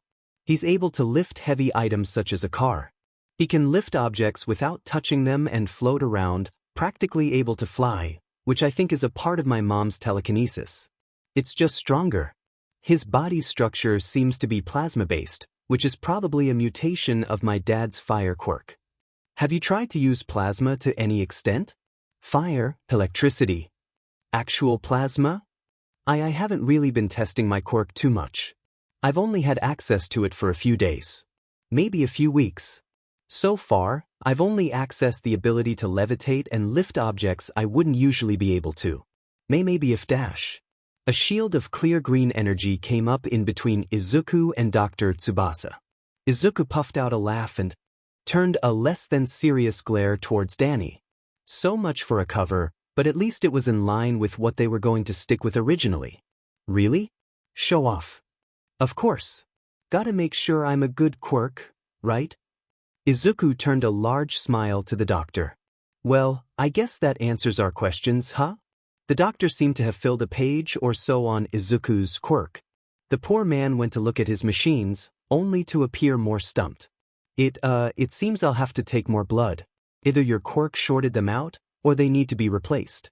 Either way, afterward I'll have you go home. I'll be using better machines, but they'll take longer. I should have everything done by tomorrow if there are no complications. I'll update your files by the end of the week. Otherwise, gotta say I'm happy you seem to have gained a quirk. You'll be able to follow that childish dream of becoming a hero if you really want. No one will stop you from entering an entrance exam now. Honestly, I think you'd do better in quirk analytics, like I told your mother when you were younger. Izuku really wished he could have taken the whole day off, but schoolwork was easy to get behind on. Especially since the teachers never gave him the assignments that were missed or would accept late work. It wasn't even 4th PRD yet, so he didn't miss too much. The desk lady looked up after Izuku was done filling out the late form sign and handing his doctor's note to her with an "Excuse me, Miss Dash," before she looked like she saw a ghost and promptly fainted. He decided to leave the note there since he had a copy, and he took a picture of the sign-in on his phone. Just to make sure they don't try to say he never showed up. The halls were empty. Izuku would make it just in time to be there as the 3rd PRD ended and could sneak in during the break. He could just chill in the bathrooms for a moment, which he did, only to notice he had a bloody nose again. Well, at least none of the teachers could say something about him going to the bathroom. Danny was asleep. Kinda? Oh well, the bloody nose is probably an excess of power not being used.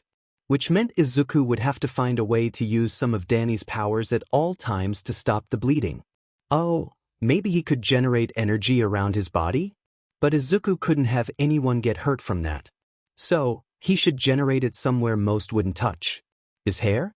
Drawing on the latent power Danny lets him use, it was a little difficult to get a grasp. It evaded him every time he reached, slipping through his metaphorical fingers. Don't chase it. Danny woke up temporarily. Let it come over you. Draw you in and flood your system. It might feel terrifying, but don't worry. And then Danny went back to sleep. So, Izuku let go. He imagined the feeling of Danny's leaking cold, until it was just there, at the base of his neck. Instead of trying to grasp it again, Izuku relaxed. It took a few more tries to get it to start flowing out more. Hey, he looked kinda like Erasure. So cool. Little did Izuku know, the bell just rang. Everyone was getting up for the break, 'cause no one wanted to stay sitting after almost an hour. It was just a bout of misfortune when the kid with nails that could turn into rock-like claws walked into the bathroom to see the ghost of the quirkless boy he'd driven to jump out a window.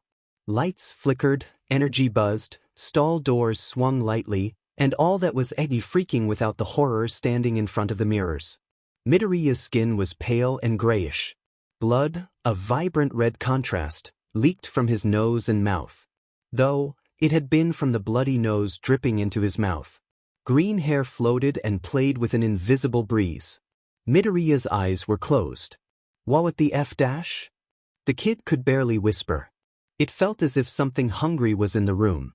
Something that would stop until it got to his marrow. It crushed the air out of his lungs with joy. There was going to be a wet spot on the ground if he didn't leave soon. The noise itself seemed to alert Midoriya that someone else was in here.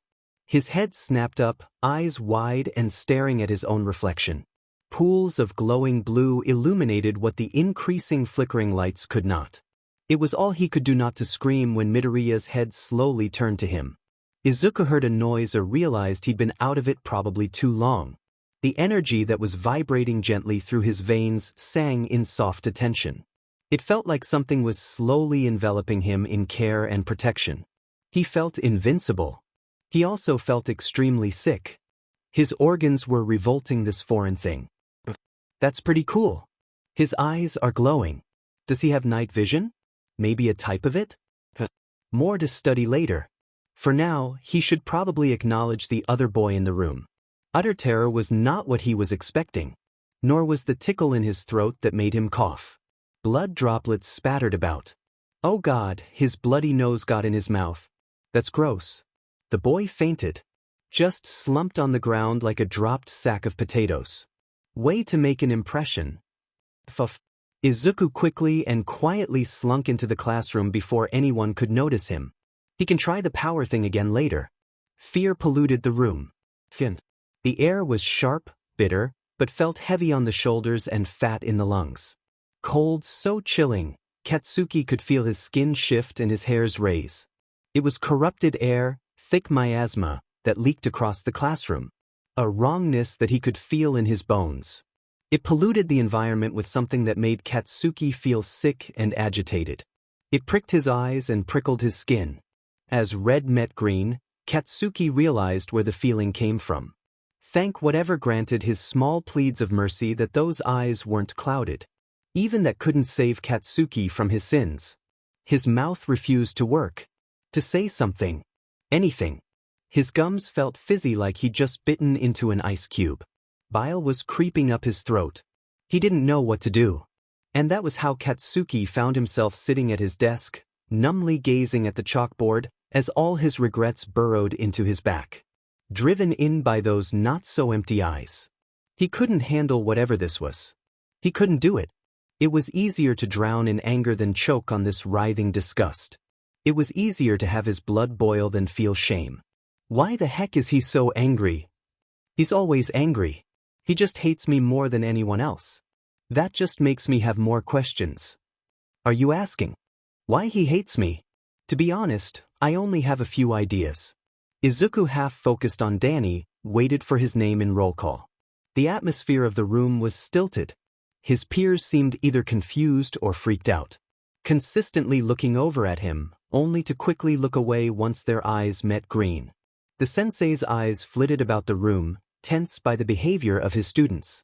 Kaken just seemed to get more and more angry as the time droned on. Shoulders stiffening only to forcefully relax. Izuku already knew most of the material. It was coming to the end of the first term. This was mostly review before the summer holiday.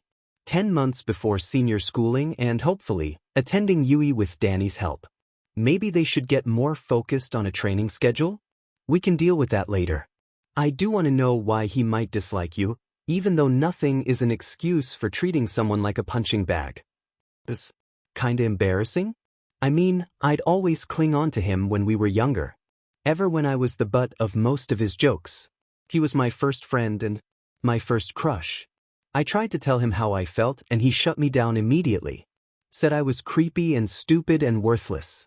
It broke my heart to know someone I cared for so much seemed to hate me. I can understand telling someone no, that's perfectly logical. And I'm pretty plain. You have green hair. That's not plain in my world. Well, the point is that I was annoying and didn't have a quirk. Doesn't give him a right to use you as target practice. If anything, he could have just said no. I didn't even get to confess to him. He just shut down the conversation. Izuku could feel a mild blush on his cheeks, eyes firmly on his notes. They looked good enough, but he'd still double-check with the textbook later. Never hurt to add to your notes, right? Well, let's get off that topic. You just confirmed he's just a bully for the heck of it. Anyway, something more important is this. What's the story we're telling? Confusion trickles through the link. What do you mean? Izuku asks. Powers don't show up out of nowhere for you guys. So, it's genetic, right? And since I have a well of powers, it'd be weird for you to publicly show all of them. We agreed to a few already, but we definitely need to re-clarify. Embarrassment leaked through their bond, especially since I ended up showing off a bit. You should also always have something up your sleeve that no one knows about. It's good to bring this up now. It'd be awful if someone got suspicious, which was more likely to happen given his quirkless status. A clean page was turned to, like Izuku was going to take more notes. Technically he was. Just not on classwork. It was getting close to the end of class. Izuku was going to review his notes over later anyway. Well, to start with, my mother has telekinesis. As you've mentioned before, she's able to pull small objects towards her like a planet with a strong gravitational pull. She hasn't shown if she can hold an orbit over the small objects, though it's doubtful. Her eyes glitter a little when using said quirk. Abnormally so. Like seeing sparks from flint strikes. It never catches fire, but still shows an outward activation of said power. Okay, that was really good. Thank you. No need to be smug. Izuku tried not to snort. Don't kid me. I saw your notebooks. I may not understand Japanese, but the way it was laid out you were obviously assessing other people and their powers. You, of all people, would understand the need for this. I do. Izuku wasn't going to say thank you for the hidden compliment, but it still felt nice. Going back on topic, my dad had a type of pyrokinesis, but he could only breathe fire. It's not common. Neither are. Huh?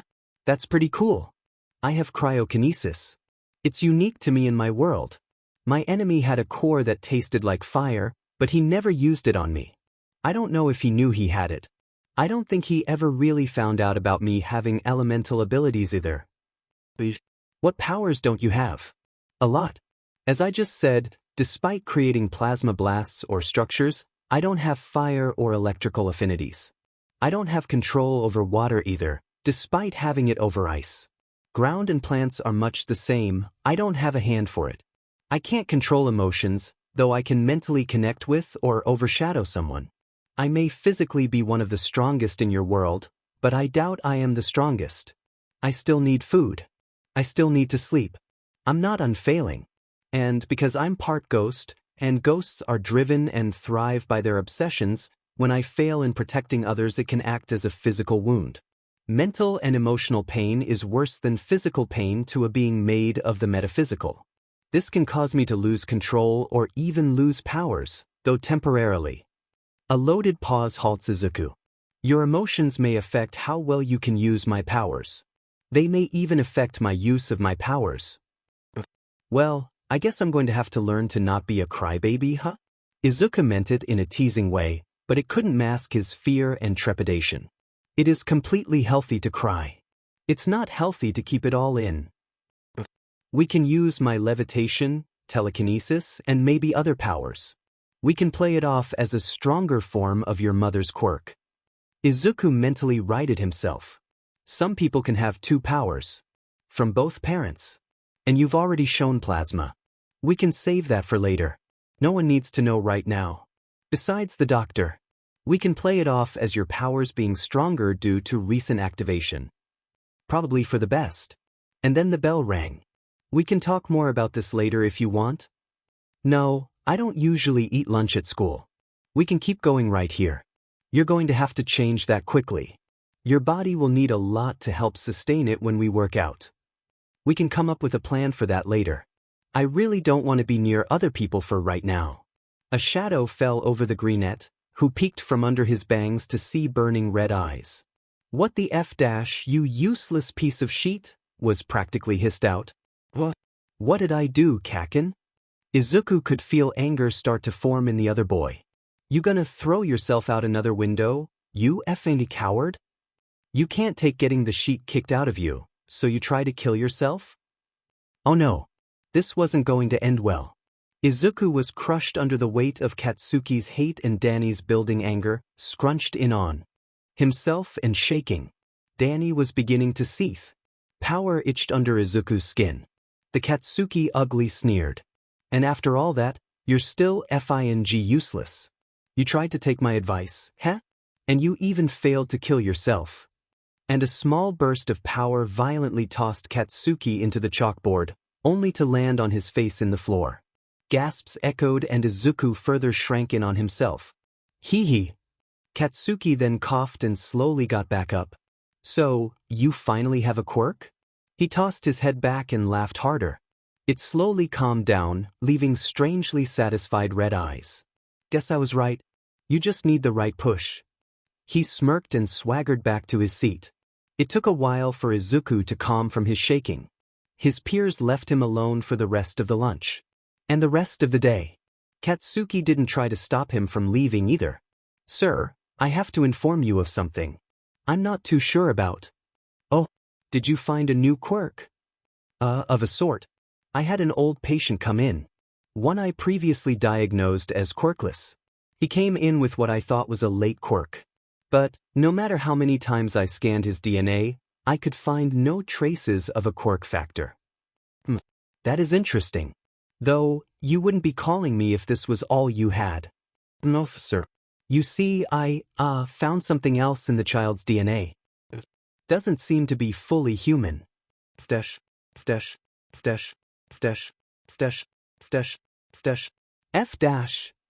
Why? Why did he say that? Great job, Katsuki, you FING moron. I mean, yeah, I was technically right. Taking a swan dive off the roof did get him a quirk. And isn't that awful? Having a quirk come out due to stress is one of the most heinous actions a person could have done to them. When a quirk factor that didn't give the holder a quirk was around, it was usually due to the factor being damaged, too weak, or too strong. Very rarely did activation not happen until later in life. All other late quirk activations occurred when the body, mind, and factor could sustain it. Some might say that nearly dying could be an activation. But that wasn't even possible in this case, seeing as this wasn't a type of healing quirk. Which meant Izuku would have to be driven to the point that his factor activated without the ability to sustain itself. Izuku's body could possibly collapse in on itself with the strain. These facts didn't stop the smug satisfaction of being right. And the nerd could actually achieve something now. He might actually be a challenge now. And that got his blood pumping. He wanted to fight the nerd, but even he knew that it was too soon. Maybe he'd wait and see if the other got into a hero school. Then, it's game on. Izuku was glad that there was a dumpster at the beach's parking lot. It meant he just had to pick up the trash and put it in the bin. And when it got full, Izuku would call the collection agency to come to get it tomorrow morning. Which let him fill it again. They weren't going to question how a fridge was deconstructed and disposed of. And Danny had been right. Learning how to gently take apart something really helped strengthen his borrowed telekinesis. Instead of lifting something with his mind, he had to turn and twist and wriggle things to get them apart. Though, Danny did take most of the wires and a few other things. They also learned in the past weeks that Danny could learn faster if attached to the person who knew how to do what needed to be learned, Izuku, while they did it. Learning a new language was still difficult, but Danny was able to hear conversations and pick up patterns in the speech. But Danny was better with numbers than with most other subjects. When Izuku would go home after using a variety of powers that barely scratched the surface of his half-human partners, he'd sometimes realize he wasn't eating as much. Sometimes he'd ask Danny to leave his body and explore around so that he could practice what power he gained. It wasn't much, but he could push a car off to the side and lift small fridges to the dumpster. He'd do this especially when he felt like someone was watching. The feeling was increasing over the days. It made Danny agitated. It made Izuku want to vomit. Who was watching? Why were they watching? What do they want? What are they planning? When Izuku and Danny weren't connected, sometimes he'd try to stir his tea.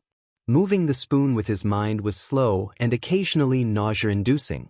He could lift lightweight objects, but they were hard to hold. Heavy objects were the opposite, easy to hold, but hard to lift. Water was bullshit.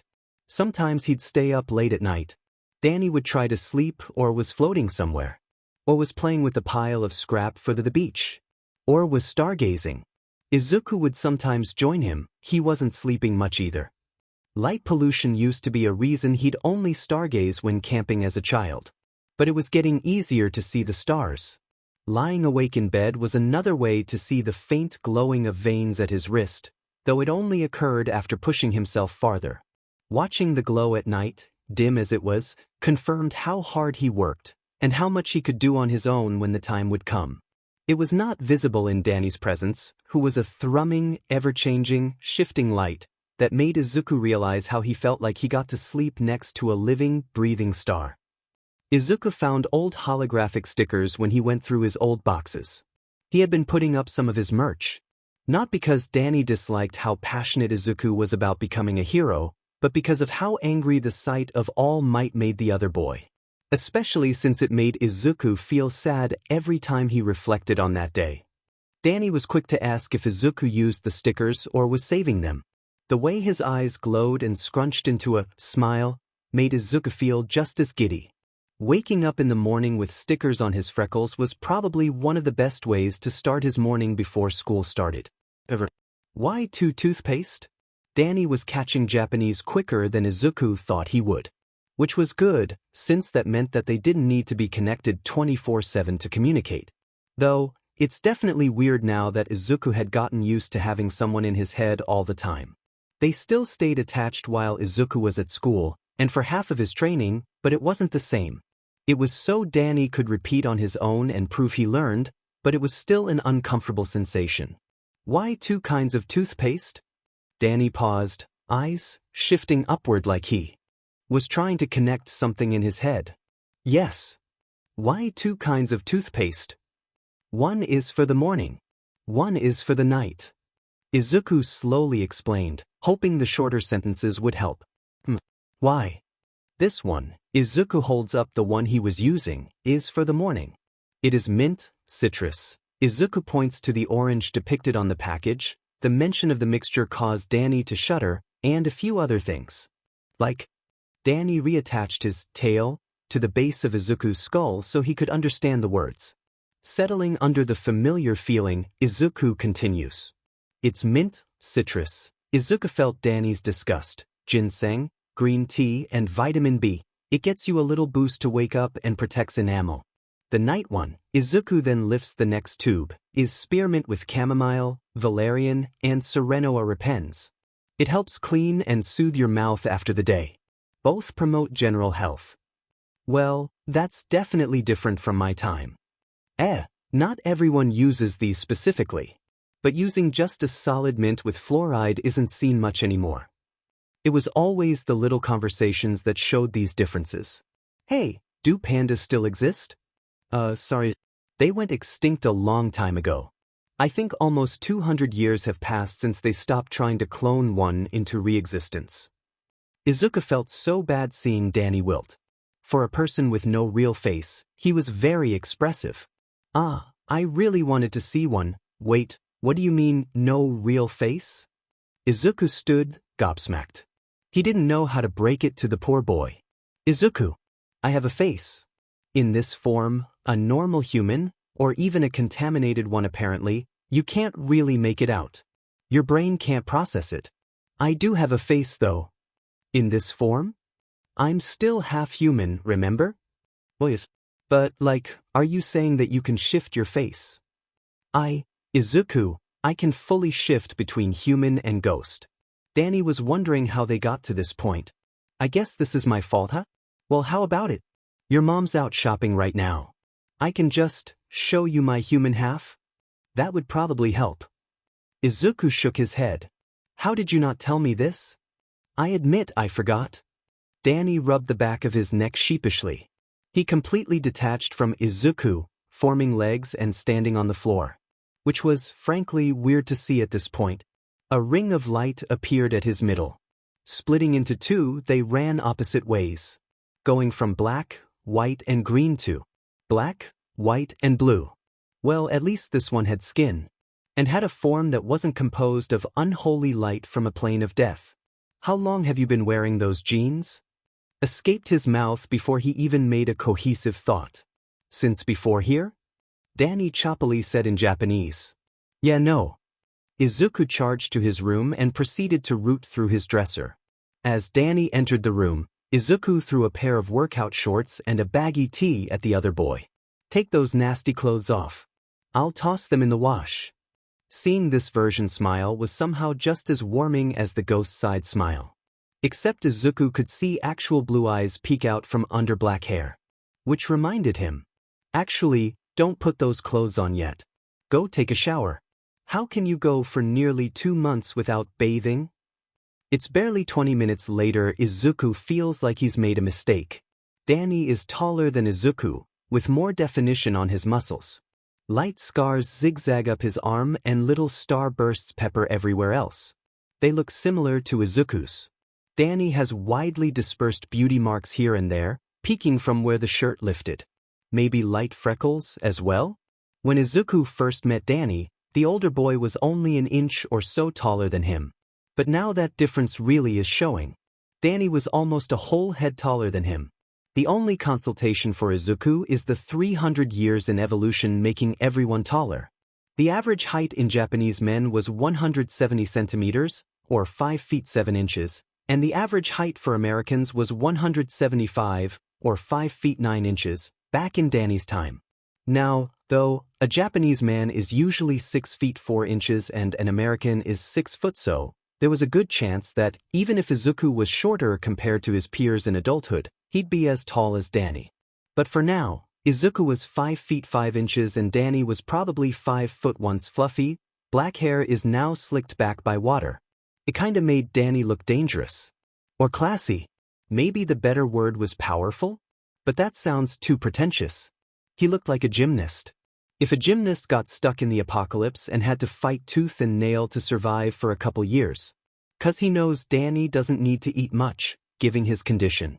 But still, the older boy was way too thin. Like he hadn't eaten nearly anything in a long time. Good thing Izuku made lunch. Though he'd almost popped the fried eggs when he tried to put them on top of the fried rice. Ever since her cousin disappeared, the world was slowly getting worse. Vlad's manipulations could only go so far. Humans had been lulled into false security, believing the ghost hunters that had been employed would do the job. And for a time it did. Most of the older populace of Amity Park was practically overjoyed to spit at Phantom's efforts. The younger had stuck by their hero, till they had deemed the human ghost hunters a better fit. A mass of smear campaigns made one issue after the other rise to deface the ghost boy. Then, when stronger ghosts came through the portal and the ghost hunters couldn't keep up with them all, Phantom was called a coward for hiding. A true hero would rise to the occasion. He was only in it for fame. Only for Phantom to fend off a ghost too powerful for any hunter to subdue. The fight was long and dangerous, leaving citizens no choice except to evacuate. By the time the battle was over, much of the town was ruined and the blame was placed, once again, on the ghost boy, who disappeared quickly after. Then came the bright idea to close the portal, which would have made a difference when this had all started. Contamination of ectoplasmic radiation layered the town and its people, though. This meant that since there was no main portal anymore, ghosts could emerge from naturally occurring ones, which made the ghosts that did come through more aggressive.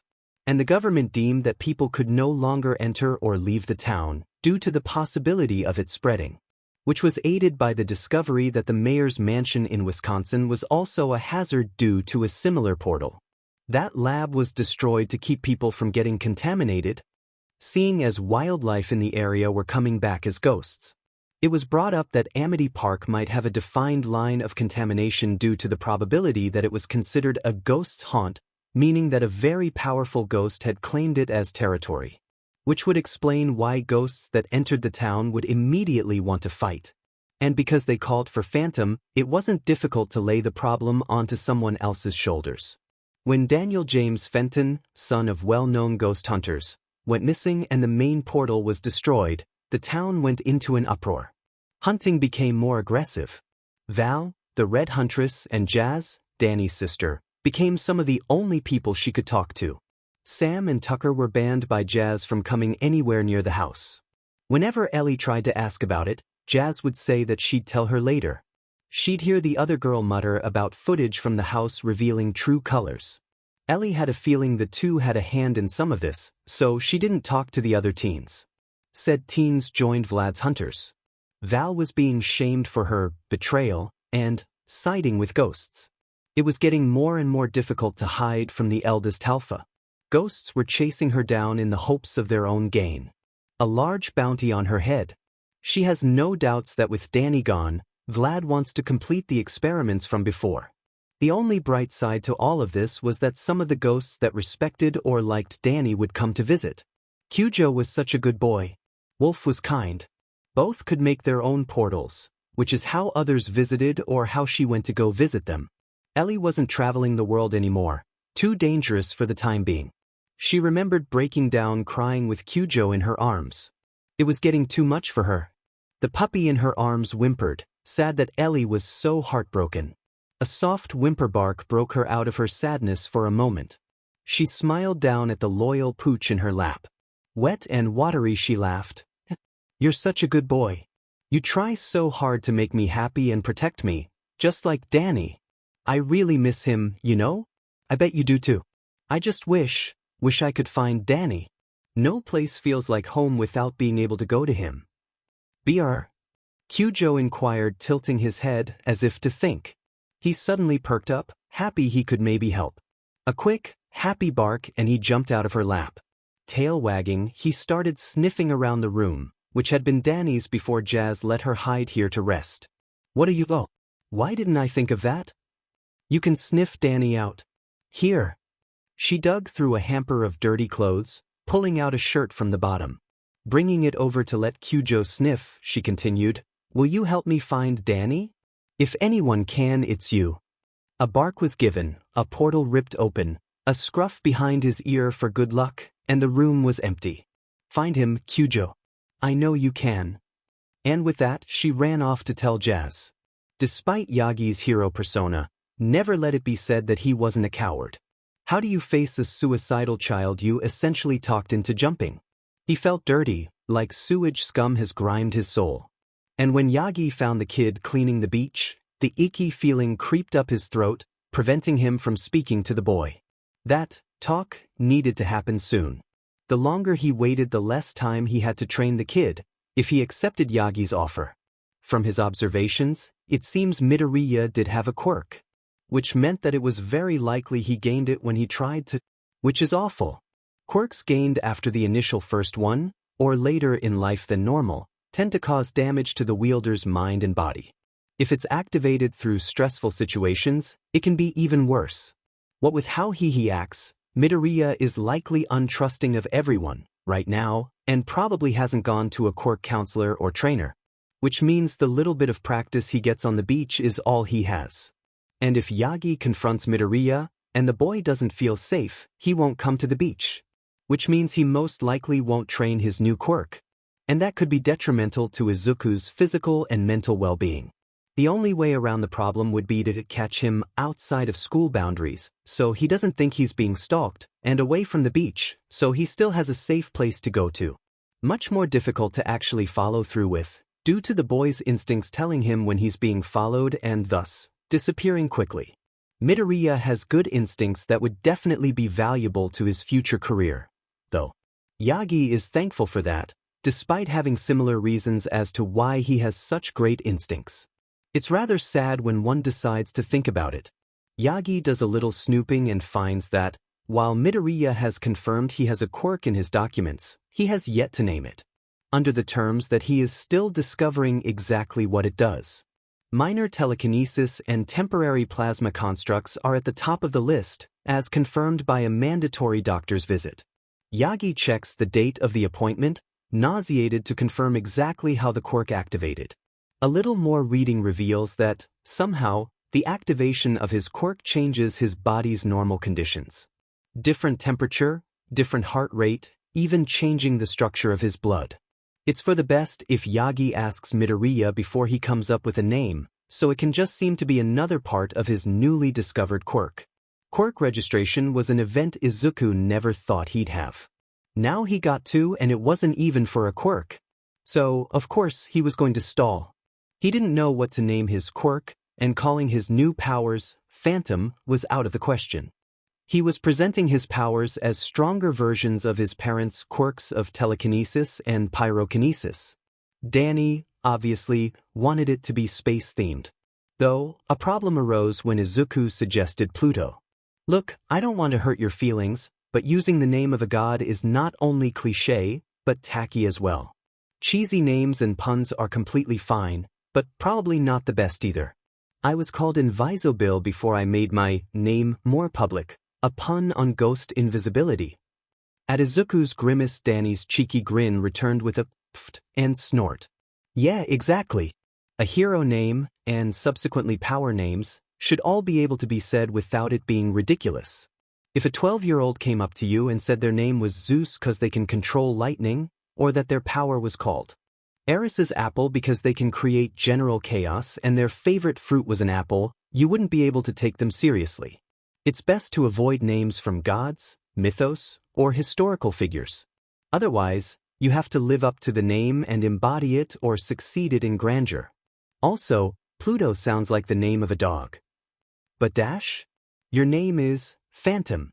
And the only reason you brought up a dog is because of a multimedia empire that wormed its gloved fingers into everything, even healthcare and politics. Heck, there's still dredges of their influence today, despite most people learning their part in World War III and the quirk discrimination. Which I'll live up to by being dead.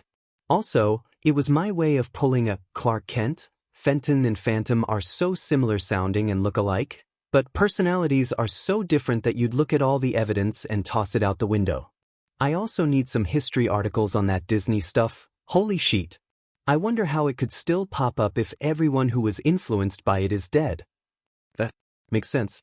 But we also shouldn't use names like Black Hole or X. They could sound cool as names for smaller or infrequently used powers, but sound too cheesy otherwise.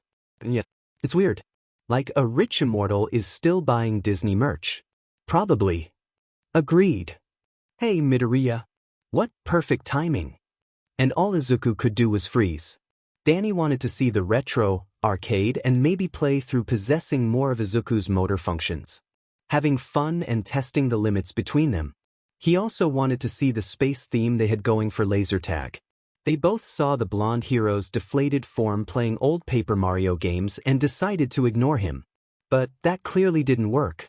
It's nice to see you again. I wanted to tell you that I was wrong. Heh.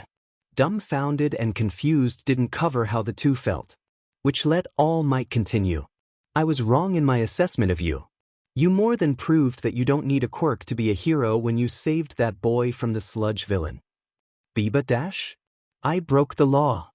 To save another person when no one else would. Your morals overcame your better judgment. You took the risk because, if it could save someone, it was worth any punishment. Those are better morals than the heroes that were there and did nothing but wait for more heroes. Oh, okay. Izuku was shrinking in on himself, looking like a tomato. The green hair really added to it. Then Ku? Thank you. Your act of bravery reminded me why I became a hero. Which leads me to asking you the question I wanted to ask you for a while now. Will you do me the honors of teaching and training you to become a hero? Yes. Danny wasn't happy that he was being usurped by the giraffe, but was much more tolerant towards the man after apologizing. Most adults hate having their authority questioned or disregarded, refusing to admit when they do something wrong. Humility didn't absolve him of his actions, though.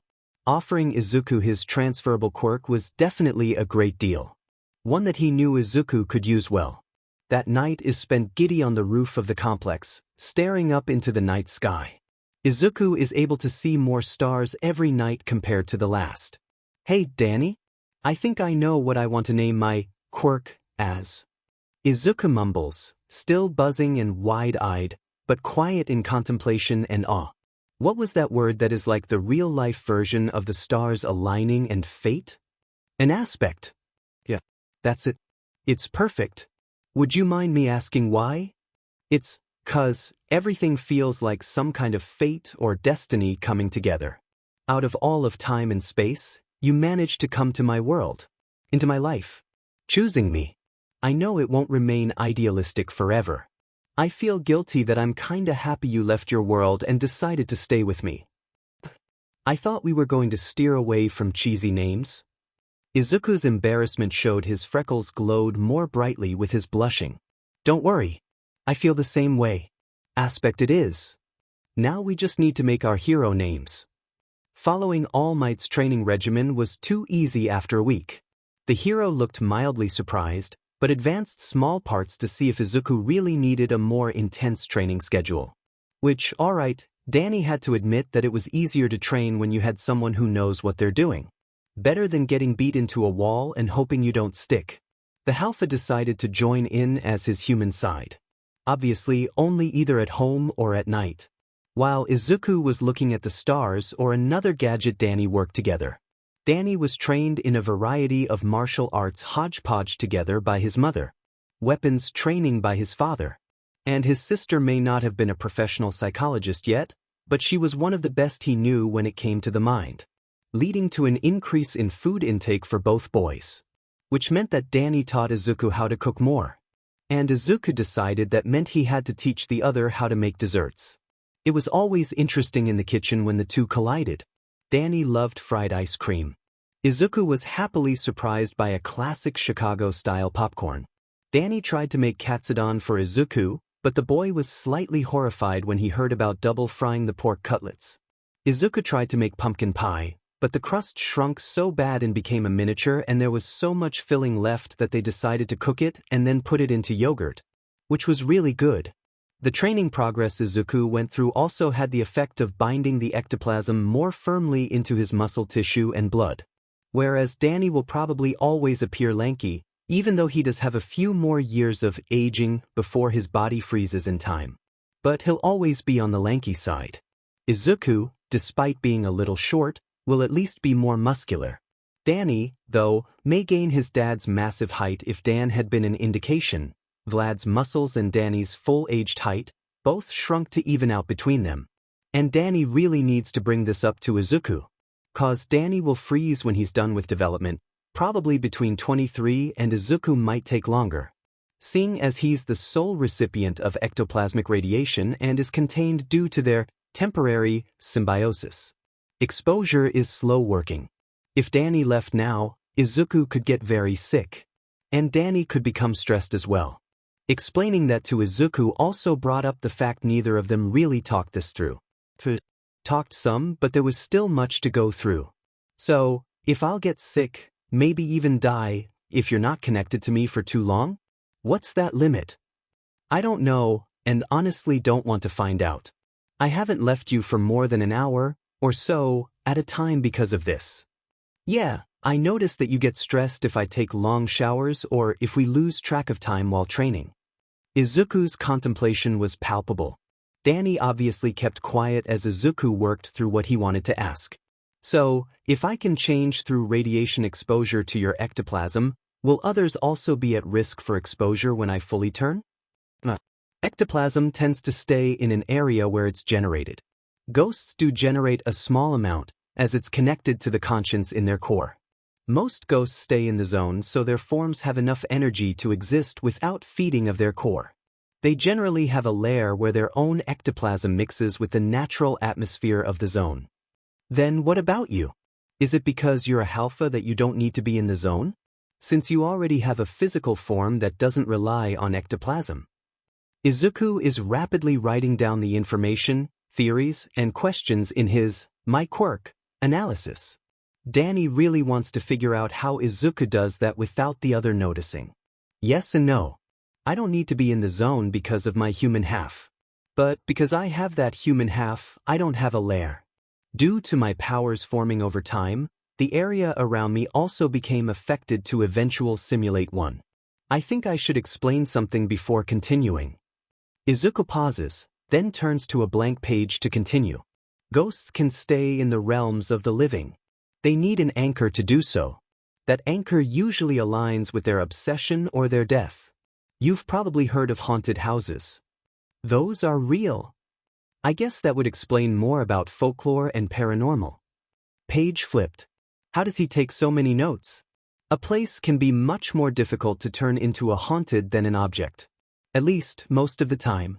Size and how many are collectively trying to haunt one thing can change how difficult it is. I used to have a small town. My hometown. That was the place I died, and related to the focus of my obsession was my haunt. Being away from my haunt makes me a lot weaker, since I don't have a steady supply of ectoplasm. And what with me being a ghost constantly, I'm losing a lot of power. Quickly. Which is why you didn't have me training with what was beyond the basics. Wait, if you're losing so much ectoplasm, why are you using it on me? That got him to stop writing, looking up at the Halfa in worry and disbelief. Thanks for the worry. You're retaining ectoplasm on your own, even if only for a while. Soon, you'll be creating your own ectoplasm instead of looping mine. You're already doing it, a bit. Ectoplasm isn't affecting the area around you because you're retaining it. You don't have to worry about exposure for anyone else.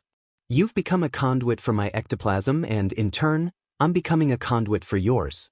No energy wasted. I'm haunting you. All Katsuki has done lately is make sure that he gets into UA and watch Deku. Katsuki is still vindicated over being right. He always was when it came to the other boy. And if Deku thought he was better than him, now that he has a quirk, Katsuki can't wait to kick his butt back into the ground. The notebooks don't make as much of an appearance anymore. Deku sits straighter, shoulders back, stony expression 2 seconds away from anger. He may not mumble anymore, but you can still tell when he does so in his head. The furrowing of his brows and thinning of his mouth has made the extras around him cringe or watch on wearily. Deku has also done more physical training, what with how the others' clothes don't fit the same. Everyone was afraid to PSS the loser off.